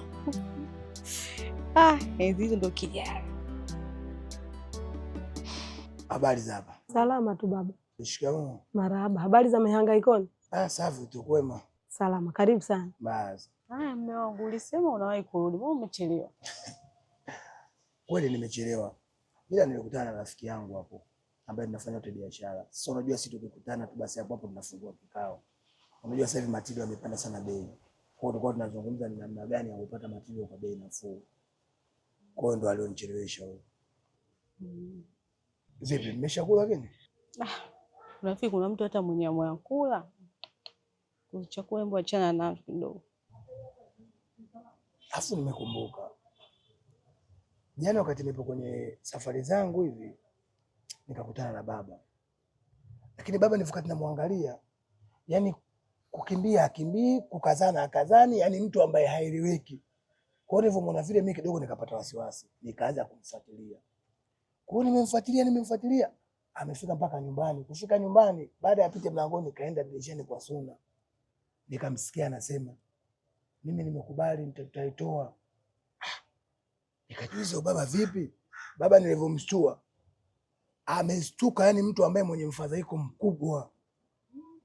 Mimi nikamuuliza baba, unaongea na nani na naomba uko tayari kuitoa? Majibu alionijibu, maneno alioniambia, kiukweli mwenyewe kabisa nimemwacha na niondoke. Mtume baba yangu. Hata kuingia na uchizi. Au baba yangu anataka kuchanganyikiwa mama. Usiongee hivyo. Unatakiwa kumwombea baba yako. Muombee kwa Mungu amnusuru na hili jambo. Mke wangu. Kwa hiyo ina maana kumbe matatizo ya baba mimi nayafahamu na mimi hamtaki kuniambia. Hamna baba. Hapana mama. Mimi familia hii kila siku inakuwa ni mtu ambaye wakunificha majambo ya familia haya. Kwa sababu hii taarifa nilizokupeni ni watu ambao mlivyopokea kabisa. Ina maana mnatambua kila kitu kinachopitia kwa baba. Alafu mimi hamtaki kuniambia. Kwani kosa langu mimi nini? Mwanangu. Ungekuwa na tatizo lolote mimi ningekwambia tu. Hakuna tatizo lolote mwanangu. Mimi nikufiche. Nikufiche ukweli wewe. Halafu nimwambie nani mwanangu? Hamna tatizo lolote. Uwe na amani mwanangu. Sawa, mimi nitakuwa na amani. Na mimi naomba niulize. Mama leo na siku ya 3 uko hapa. Sijamuona baba, sijasikia simu ya baba, hakuna taarifa yoyote. Nini tatizo?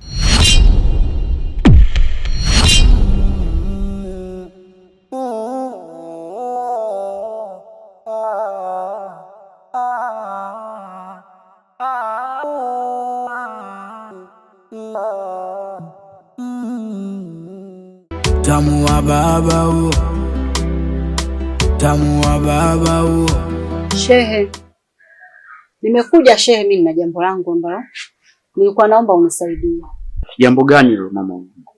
Shehe wangu, jambo lenyewe nilikuwa naomba unipelekee barua ya posa ya kijana wangu mdogo kwa mzee Jesse. Mwanao mbona akapenda sehemu si? Kwa nini unasema hivyo shehe? Niliwahi kupeleka posa ya bwana Kalikumwinde. Kilichotokea pale ni kudhalilishwa na yule mzee. Alinipiga makofi mbele za watu, alinidhalilisha. Kwa hiyo kuhusu hilo swala binafsi siwezi kudhalilishwa tena na mzee mwenzangu, sababu hata mzee wangu mwenyewe hajawahi kunipiga kama alivyonipiga yule mzee. Shehe, nilikuwa naomba unisaidie. Maana kijana wangu asikii wala haoni, haelewi wala haambiliki kwa yule binti. Nilikuwa naomba chonde shehe unisaidie. Yaani siwezi kabisa. Yaani yule mzee sijui kichwani kwake anawaza nini na sijui anafikiria nini. Na nahisi yule mzee anavuta bangi. Na hisi yule, yani kwa kweli yani hata kuzungumza sasa kwa jinsi alivyonidhalilisha. Kwa hiyo kwa kifupi siwezi kabisa. Siwezi kukusaidia kitu chochote, siwezi. Cherangu, mimi niko chini ya. Nakuomba shehe nisaidie. Kijana wangu hawezi kuniacha. Siwezi. Tafuta tu mtu mwingine. Kwa mimi siwezi. Nisaidie shehe. Hapana. Ya dunia, ya dunia, ya dunia. Kipindi mbele yetu ni kigumu sana. Tunatakiwa tutumie akili sana kadri tunavyoendelea kuishi kwenye hili jambo. Na ni la vizuri. Unamaanisha nini baba? Inatakiwa uwe kwanza na moyo. Ustahimili manake. Usimzungumzie mtu yeyote kuhusu hilo tumbo. Alafu ukasema kwamba hilo tumbo la nani? Langu mimi. Stahimili, vumilia, jambo tutalimaliza mwanangu. Nitamtaja nani baba? Mbona unanipa wakati mgumu sana? Nisikilize, mimi ndo mzee Jessa. Nitakuja kulifanya jambo ambalo hata ututegemea. Na litakwisha wala hakuna shinda, usiwe na wasiwasi. Sawa. Lakini unaona kama mwisho wangu umefika baba. Mwisho wa nini Suna? Mwisho wa nini? Usikate tamaa. Unakuwa umekata tamaa namna nini? Mambo kupita tu. Ujauzito watu mbona wanazaa wengine? Bwana, wanazaa watoto, maliza, kesi imekwisha, mama mzima na mtoto wako mzima. Kuna shida gani? Nini utakuwa namna gani? Kwa nini kishie baba kwamba kila kitu kitakuwa sawa? Aya. Wala hakuna shida mwanangu. Sio na wasiwasi. Hiyo ni kitu vitu kupita tu mara moja, unakaa unafikiri. Hizo watu wanapata na wewe unakwenda. Sawa Njoo basi. Njoo.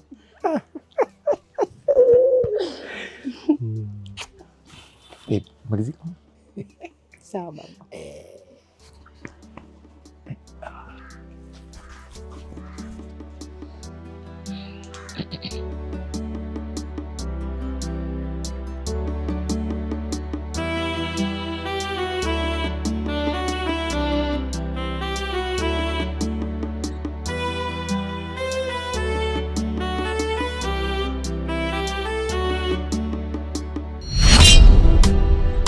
Tamu wa baba huo, tamu wa baba huo, tamu wa baba huo.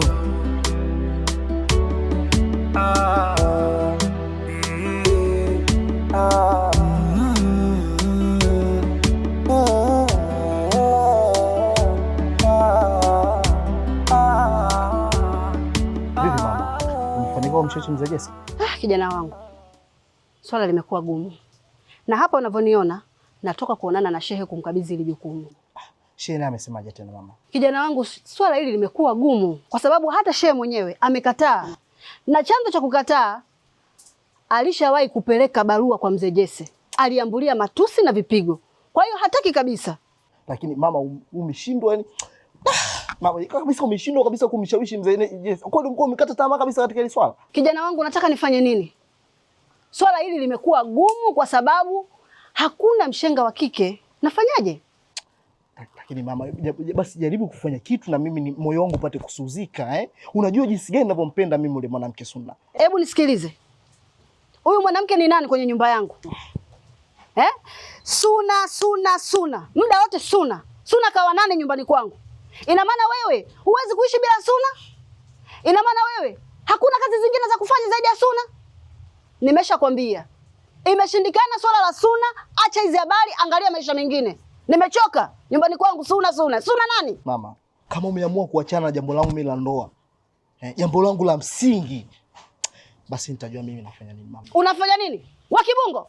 Kibungo? Wewe. Baba. Naam. Kwa hiyo mke wako ndo mkimbie hivi. Unajua nikwambie Suna, mama yako amechanganyikiwa. Usiri habari. Unajua taarifa hii nzito. Lazima achanganyikiwe. Kwa hiyo hata ukifanyaje, moyo wake umekasirika sana, hawezi kusikia lolote. Nakukwambia hivi. Mpigie basi. Ujue kama yuko salama, kama unavyobashiri baba. Nikimpigia atapokea? Jinsi alivyokasirika vile. Afu mpigie simu atapokea na kuuliza? Atapokea baba, mpigie.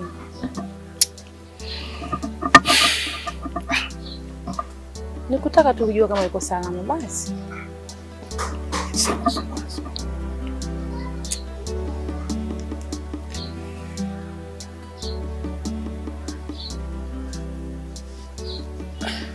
Inaita. Okay. Yeah. Okay. Basi mpigie Damunira. Yaani dada yako ndio wa kwanza kunikasirikia yeye. Tena kanikasirikia kweli kweli kuhusu hili jambo. Utafikiri nimeua mimi. Sawa, lakini mimi nikiamia chumbani kwako sitaki lawama. Chumbani kwangu wapi? Yaani wewe ume chumbani kwangu? Bado sio na haraka. Yaani hizo pilika za watu wakiziona na hili jambo tunafanya kwa siri. Wewe mwenyewe unajua. Sawa. Sasa tena chumbani kwangu unaonekana mtavunjia heshima. Hata umekuwa mama mapema inakuwa. Kwanza utulie. Mimi nakuja kwako tu inatosha. Sawa. Sawa. Unajua tena mwenyewe. Watu vimbwedo macho ya wengine.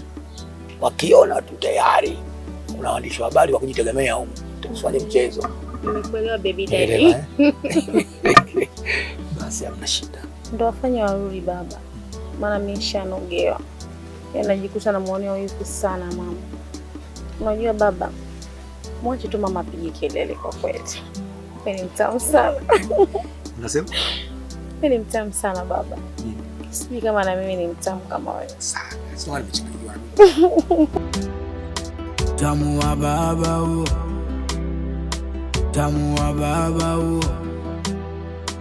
Tamu wa baba huo. Baba yako kanipigia simu muda si mrefu hapa. Anasemaje na anataka nini kutoka kwako? Na mimi sikuipokea simu yake. Nimeogopa asije akanitonesha kidonda. Umefanya vizuri sana mama, kuto kumpokelea simu yake, mshenzi mkubwa yule. Hapana. Usifike huko mwanangu. Pamoja na makosa yake, hayabadilishi ukubwa wake kwako. Yule atabaki ni baba yako mzazi tu. Hata kama mama alichokifanya sio sahihi, Fezia na aibu alitulegekea hapa. Yeye namchukia na natamani kufa hata sasa hivi. Unasemaje? Bwana mdogo Karim Mwinde, na kuomba chonde kijana wangu. Mimi mtu mzima. Nataka unistiri mwanangu, nistiri. Nini afanye mambo yale unajua wakati huo ni Ibilisi. Sasa hivi dunia nimeiona na mimi mtu mzima, roho imerudi kwa Mwenyezi Mungu. Nimeona ni jambo unisaidie ufanye.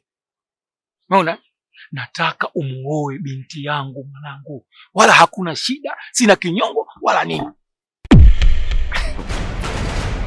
Unajua sio kama anacheka, ile jambo linafurahisha. Hapana, linahuzunisha. Sasa ni hivi. Tangia siku ile ulivyokuja kwako. Sawa? Kuleta ile barua. Lakini mwisho wa picha ukanitukana, ukanipiga na ukanipa maneno ya kashfa na dharau. Siku ya pili yake baada ya kuondoka kwako, nikapata sehemu nikapeleka barua, majibu yakarudi na nikapeleka na mahali. Hivyo mpaka tarehe ya ndoa imeshapangwa. Sawa?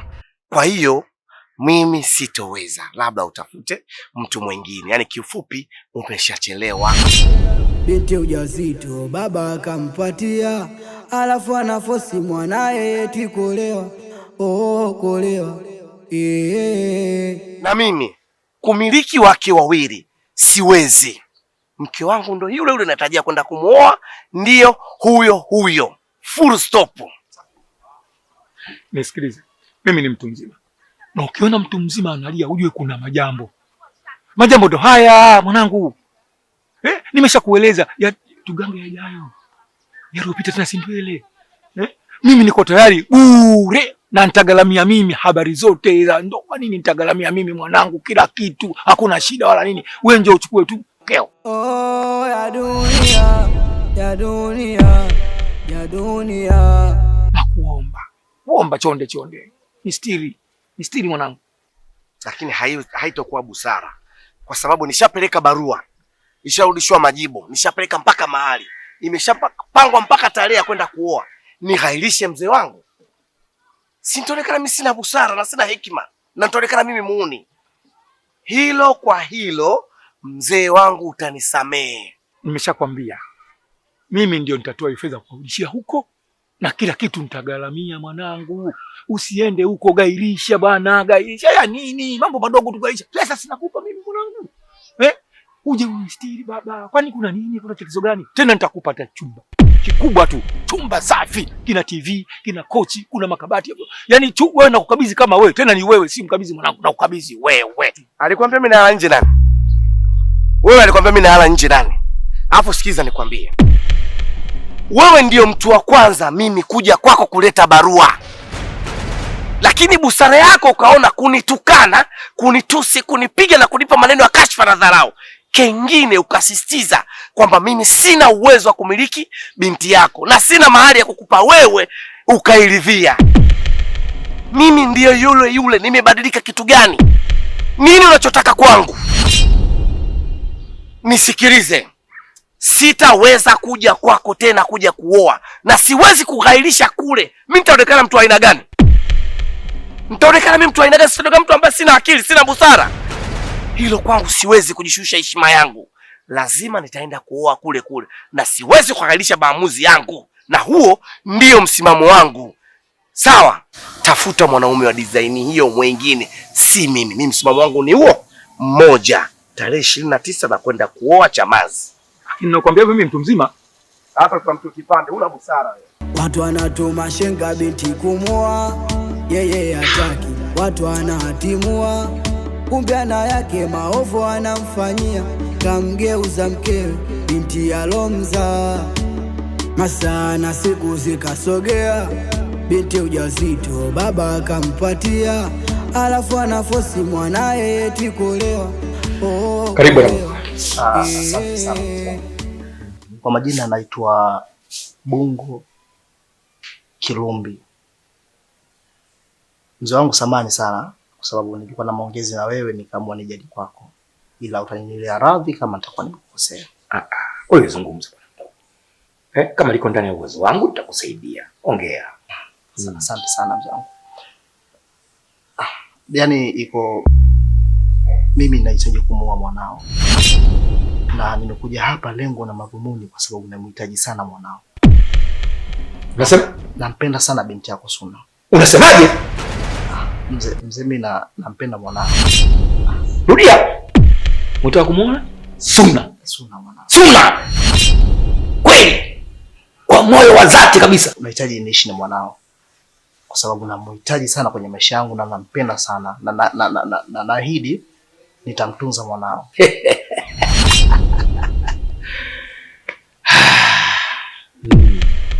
Karibu.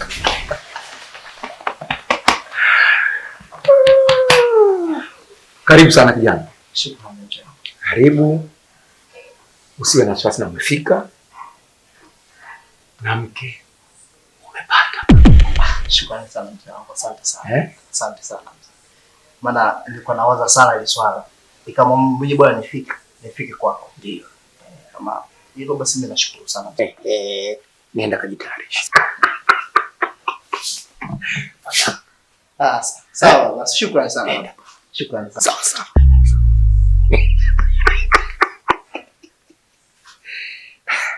Suna. Alhamdulillah.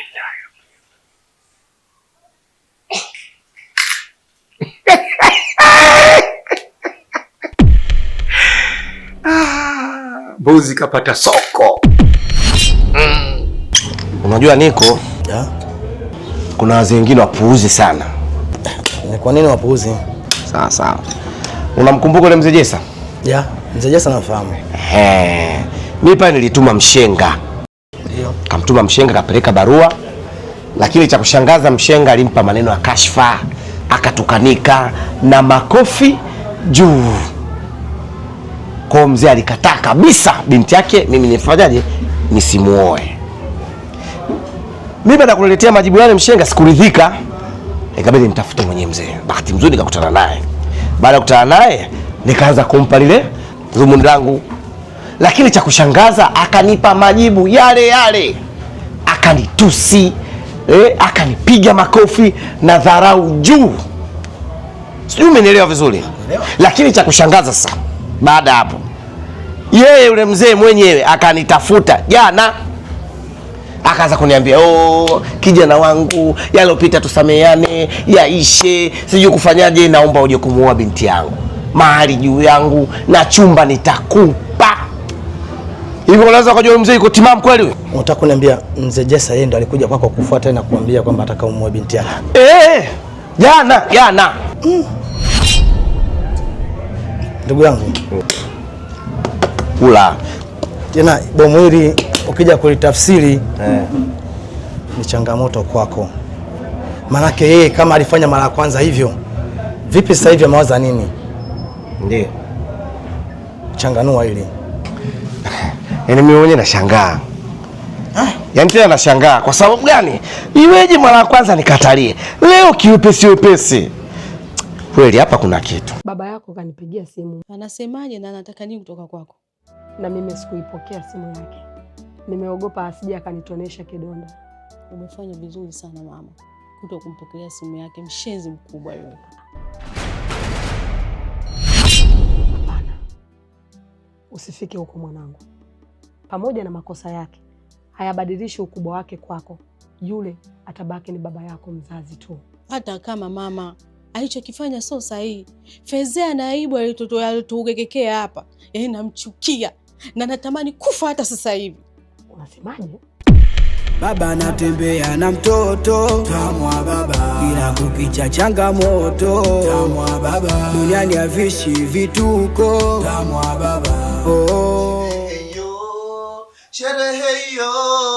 Sherehe hiyo ya harusi imeshatimia.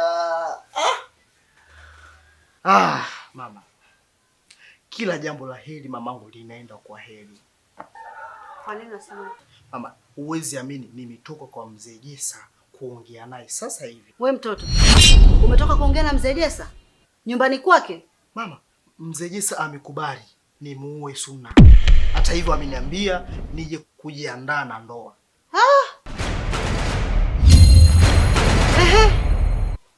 Kwa hiyo sitaki kuamini. Ya kweli haya? Samahani nikudanganya. Mamangu mimi nikudanganya? Nilishakwambia ili swala nalivalia njuga mimi mwenyewe. Kwanza angalia. Look in me mamangu. Nimepiga vitu nimeenda pale mzee. Hajachomoa. Kaniambia mtoto wangu umempata. Kwa hiyo mama, sina la kusema zaidi ya kwenye furaha yangu ndani ya moyo wangu jinsi nilivyofurahi mimi kumpata Suna. Kwa hiyo ndoa tunayo na tunatamba nayo. Na tunatamba nayo. Bila shaka mamangu. Sijui nitakuwaje hiyo siku. Yaani mpaka sasa hivi sijapata jibu. Yaani kama nakuona hiyo siku ya harusi mamangu unavojimwaga mwaga pale. Yaani kama nakuona unavojimwaga mwaga, unajimwaya moya mama bungo anaozesha. Halo! Watanitafuta mama bungo siku ya wanipati. Wewe. Ndo mimi hapa mama bungo. Haya, kwa hiyo kinachofuata? Mama, kesho anza kutangaza ndoa ya Bungo na Suna. Hakuna marefu asokuwa na ncha, kama utani kuna kijana akatokea, alivutiwa na bitu ya mzee Jessa, paka nyumbani na posa akapeleka. Baba anatembea na mtoto tamwa baba, ila kukicha changamoto tamwa baba, duniani havishi vituko tamwa baba. Basi sawa, kama kuna lolote litakalokuwa mtaniambia. Na mzee mmoja anaitwa mzee Jessa, umla makamo hivi, ana binti wawili, mmoja kaozesha, watu wanatuma shenga binti. Hivi mke wangu, unajua mama amekuja hapa ana muda, na mimi nikiangalia mnakuwa kama mnanichanganya, yaani nakuwa nashindwa kuelewa. Mama yuko muda hapa, lakini baba sijamuona hata siku moja, na sina taarifa yote juu ya baba. Hii imekakaje? Mbona unapenda kujichosha na vitu ambavyo havikuhusu? Unasemaje? Havinihusu mimi? Nakuuliza wewe, ina maana mambo ya familia yenu mimi yanihusu? Hapana mume wangu, sina maana hiyo. Hiyo kuna vitu vingine vya familia haipaswi kujua. Ya dunia. Okay, vingine sitaki kuvijua. Lakini kama nilivyokuambia, mama yuko hapa kwa muda mwingi na baba sijamuona. Nataka nijue baba na mama wameachana. Kama amempa talaka niambie. Wala hata hajaachana. Nimeongea na baba, ameniambia amesafiri kikazi. Ila kesho amesema atakuja hapa. Kwa hiyo hamna chochote mume wangu. Kila kitu kiko sawa. Okay, sawa. Ila mimi ninachokiamini, chochote unachokiona kwenye familia, mimi natakiwa nikijue. Kiwe kizuri, kiwe kibaya, kiwe kidogo, kiwe kikubwa, kwa sababu hiyo ndo familia yetu. Lakini ukisema vingine vinihusu, mimi nahisi wananichanganya. Okay, mimi sikai sana kwa sababu simu zimekuwa nyingi za ofisini. Wateja wengi wanahitaji mimi niwe pale ofisini. Kwa hiyo inabidi niondoke. No, mimi nimekuelewa. Punguza mawazo. Utakuja kukonda, sawa? Masaa na siku zikasogea. Sijui unatumia kinywaji gani? Kwanza nishukuru kwa kunikaribisha kinywaji. Ila mama, mimi sikufuata kinywaji hapa. Hapa nimekuja kujiridhisha kuhusu maneno aliyokuja nawe mwanao nyumbani kwangu. Je, unayajua? Unafahamu? Maana vijana siku hizi anaweza akajifanya jambo la kwake wewe hujui. Bwana, ndio maana nimekuja kujiridhisha. Haswa hilo ndio jambo linalotuchanganya sana, kwa sababu kijana wangu anampenda sana Suna.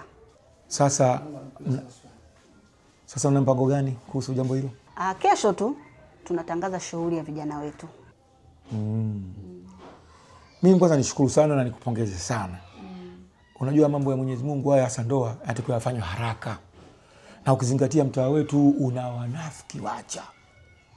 Sasa mimi nashukuru sana na nakwenda. Ila kesho mama, jitahidi uniletee tarehe ya shughuli na ndoa. Nijue. Ondoa shaka. Kila kitu kitakuwa sawa. Kitakwenda kama tunavyotaka. Basi sawa. Mimi nashukuru sana. Sawa. Asante sana. Asante. Basi inshallah. Duniani havishi vituko tamwa baba. Hakuna marefu asokwa na ncha. Kama utani kuna kijana akatokea, alivutiwa na bitwa Mzee Jessa, paka nyumbani na posa akapeleka. Baba mzazi kaja juu. Mwanangu, sasa nataka uishi kwa amani kabisa. Hakuna tatizo lisilokuwa na ufumbuzi. Sasa hizi nimepata ufumbuzi wa tatizo letu. Usiniambie baba. Kuna kijana mmoja mtanashati mzuri mdogo amejileta mwenyewe. Mzee, mimi natakuoa. Tena anakupenda. Atakuhudumia kila kitu utapata kwake. Mimi sikumchelewesha. Nikamwambia hapo nenda kafanya mpango uje tufunge ndoa mara moja. Hakuna kuchelewesha hiyo. Baba. Naam. Na hii mimba yako? Hiyo mimba si bado changa hiyo. Kwa kuwa mimba bado changa, ili kijana atakuwa hajui. Si unajua kitanda hakizai haramu. Hiyo. Una maana gani baba? Si ndoa hiyo. Wewe tena hautamwambia. Baba, sipo tayari kubeba dhambi nyingine. Kuishi na kovu moyoni mwangu kwa mara nyingine tena. Siwezi baba. Nimegoma. Wewe nisikize. Kubaki na siri yako ndani ya moyo wako na kuidhalilisha familia. Bora nini? Nakuuliza bora nini? Sasa nisikilize. Utake utaolewa, usitake utaolewa. Full stop. Mimi ndio baba Mzee Jessa. Lakini baba. Baba mzazi kaja juu anataka kuozesha. Tamu wa baba huo. Shangazi, mbona shughuli umeiharakisha hivi? Na ukizingatia kwa sasa hivi hali ni ngumu ya kipesa. Na isitoshe watu tunipa makodi, maada ya watoto wa shule, sijui tunafanyaje kuhusu michango. Hebu ondoeni shaka kuhusu hilo. Mwenyewe Bungu amekuja kutoka kazini akiwa na pesa kibao kwa ajili ya shughuli yake. Kwa hiyo masuala ya michango sijui nini, ondoeni shaka. Kwa hiyo hatupiki wala kula. Chakula kinakuja na buffet kikiwa tayari watu kula.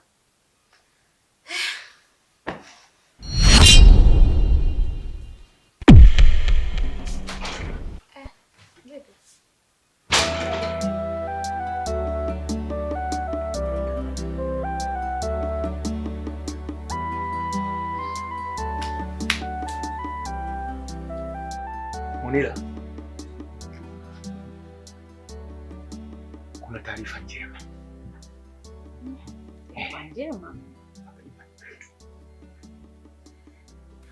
Kuna kijana anaitwa Bungo amekuja kumchumbia Suna. Na amesema anataka kufunga naye ndoa. Anataka kumchumbia Suna? Eh. Baba, so unajua Suna ana mimba yako? Munira, unajua mpaka sasa dunia haijajua kama Suna mjamzito. Kwa hiyo mpaka akiolewa akiondoka hapa, akifika kule akija kuigundua, si watajua ndo majibu ya ndoa yao. Nani? Ila baba, mnachofanya hicho ni dhambi. Mnatenda dhambi. Hivi unaona imekaaje baba? Wewe unafikiri tufanyeje zaidi hapo? Uone katumbuke. Mimi yote ninafanya bidii wewe. Wetu afunike. Hata tunaishi kwa latu. Kwanza ikishakuwa jambo limeshaonekana, hakuna atakuwa na wasiwasi tena. Au wewe ndio unataka kuja kulopoka kwa maneno hayo? Aya, niambie wewe Suna yeye ameafikia vipi? Bwana wewe. Suna ni mtoto tu. Atafuata sisi tunavyotaka na tunavyosema. Sawa? Suna nani? Ai, swala mama pia analijua au wewe tu ndio ambao unaliongelea hapa? Nani? Kwanza huyu ndio sinabia kabisa. Kazi yake kuna nuna kwa. Utafikiri nifanye jambo la ajabu. Yaani kula mayai yake imekuwa kama vile ng'ombe. Baba, maneno gani unaongea mabaya? Si mama yako unamtaja. Huyu si wako mama yako anahusika. Kwa nini unamuingiza mama yako? Yeye ananuna huko, acha anune. Sisi tunafanya mambo. Na anachotaka yeye hapa ati unakosea. Unakosea. Wewe bwana, ule ujauzito. utakaa mbele, anapotaka yeye kaisha kosa. Anuni afanyaje turudi hapa. Ndio mrejesa. Wewe. Kuna lingine utakumbuka. Hilo ndio taarifa nimekupa. Kama una shughuli kufanya, nenda kafanya. Tumemaliza. Baba. Baba anatembea na mtoto tamwa baba, ila kukicha changamoto tamwa baba, duniani havishi vituko tamwa baba. Nakusikia. Kuna taarifa amenipa baba. Vipi wewe umepokeaje? Hata sijui dada. Najiona kama nyumbu tu hapo. Sina maamuzi. Unavyosema hivyo unamaanisha nini sasa? Mbona sikuelewi? Ni wewe mwanamume anakuja kunioa. Simjui. Wala sijawahi kumuona. Ndio maana nasema kama nyumbu. Yeye napelekwa tu. Nisikilize. Kuto kumjua au kumjua haibadilishi ndoa. Sasa aniambie. Umejipangaje? Kipo kinachoniumiza leo? Ni huu ujauzito. Aenda kulea mwanaume mwingine. Ikiwa baba mtoto yupo. Sitaki kuibeba hii dhambi dada. Sitaki jamani. Acha ujinga wewe. Kwa hiyo ya mimba ulizamilia kuzaa na baba yako? Au mlipanga kumzaa huyo mtoto? Sina kuuliza wewe. Oh, ya dunia, ya dunia, ya dunia. Oh, ya dunia. Suna mwanangu. Ndio baba. Wewe sasa ni mchumba wangu. Utakiwi kutembea tembea ovyo. Wewe na ndani na wewe mwanangu. Usizalishe. Mpaka lini baba? Nitolewaje na mwanaume nisiyemjua wala kumpenda baba? Baba, sitaki kuolewa. Sitaki kuolewa baba. Suna, usiwe kilaza. Kaa ujue hii ndoa ni lazima ujue. Sio ya furaha wala upendo ninakwambia.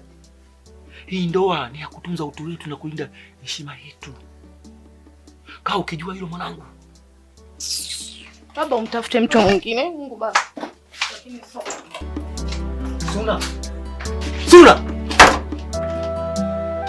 Yaani Suna, unataka kunizalilisha niishi maisha ya juu mimi hapa duniani? Kwa nini Suna?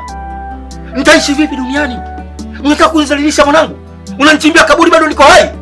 Wewe Suna. Oh, ya dunia, ya dunia, ya dunia.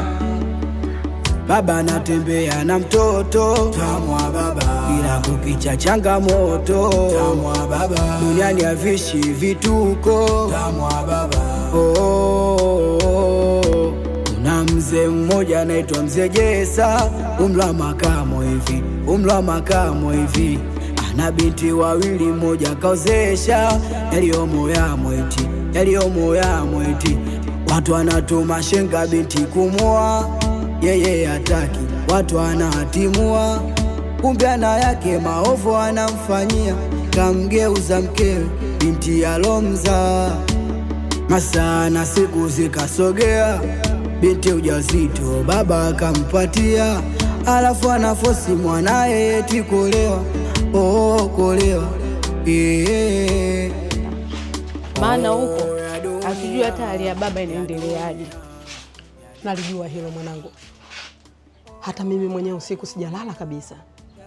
Ila kila mtu anavuna alichopanda. Ukiniona natoka hapa naelekea kwa baba yako, naenda kuchukua taraka yangu tu. Taraka? Mama, unataka kumwacha baba kwa hali ile uko nayo saizi? Mama, usifanye hivyo. Mwanangu, siwezi kuishi ukewenza na mtoto wangu niliyemzaa mwenyewe. Naona riziki yangu imeisha. Mama, usifanye hivyo. Tamu wa baba huo, tamu wa baba huo, tamu wa baba huo.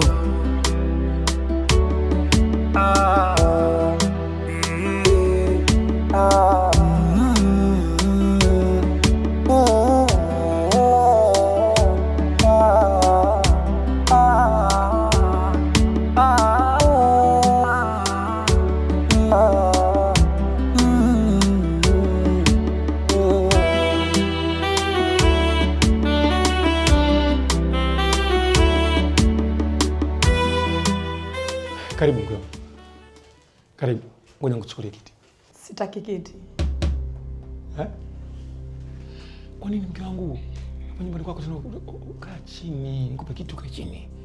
Umefika, usina wasiwasi mke wangu. Nimekuja kwa jambo moja tu. Nimeifuata taraka yangu. Mke wangu. Kwa nini unapenda kumkumbatia shetani mara zote? Shetani amekushapita. Na kama ameshapita shetani, tuliyopita si ndio tugange ajabu mke wangu. Wewe unafanya hivyo. Umenifedhehesha vya kutosha sana.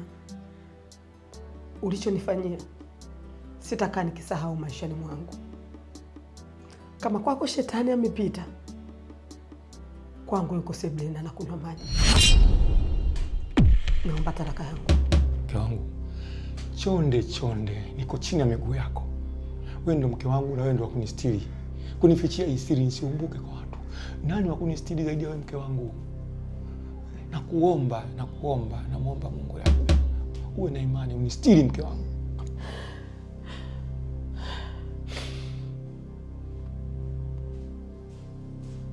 Wewe ni wakunichanganya mimi na mtoto wangu kweli? Hicho ulichokifanywa na Kiesi kiko sahihi? Ngoja nikuulize swali moja. Kama mimi nitaridhia kubaki hapa, Suna nitamhitaji mtoto wangu au mke mwenzangu?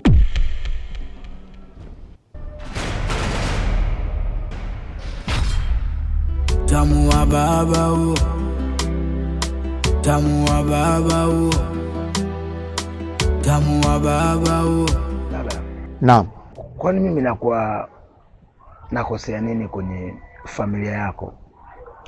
Kwa sababu kuna majambo yanatokea makubwa kwenye familia na mimi huwa sishirikishwi. Sasa najiuliza kwa nini? Wapi nilipokosea? Kwa nini unasema hivyo baba? Kwa sababu mimi ndio mkwe wangu, mume wa binti yangu. Sasa mpaka unafikia kusema hivyo kwamba tunakutenga, tukushirikishi, kuna jambo gani tumekutenga? Hilo hata mimi ndio najiuliza, kwa sababu mimi ndio mkwe wako, tena ukizingatia siku nakuja kuoa. Wewe ndio ulionipa mkono na ulisema kabisa sasa hivi ndio mwanangu wa kiume. Lakini naona majambo makubwa yanatokea kwenye familia, unashindwa kunishirikisha. Majambo ambayo inatakiwa tukae chini, tuyadadavue, tujue namna gani tutayasolve, namna gani tutayamaliza. Lakini nashindwa kuambiwa, au nikija kuyajua mwishoni kabisa. Najiuliza kwa nini? Kosa langu nini? Ili mimi ndio nataka kujua. Sasa baba, kwani kuna jambo gani muhimu ambalo wewe tumekubagua hatukukushirikisha? Jambo gani? Unajua majambo hata kama mtanificha, lakini yataenda mwisho wa siku mimi nitayasikia. Na mimi na habari ambazo nimezisikia. Sasa nikaona sio vizuri kukaa nayo tu. Kuna kitu gani kati yako wewe na Suna?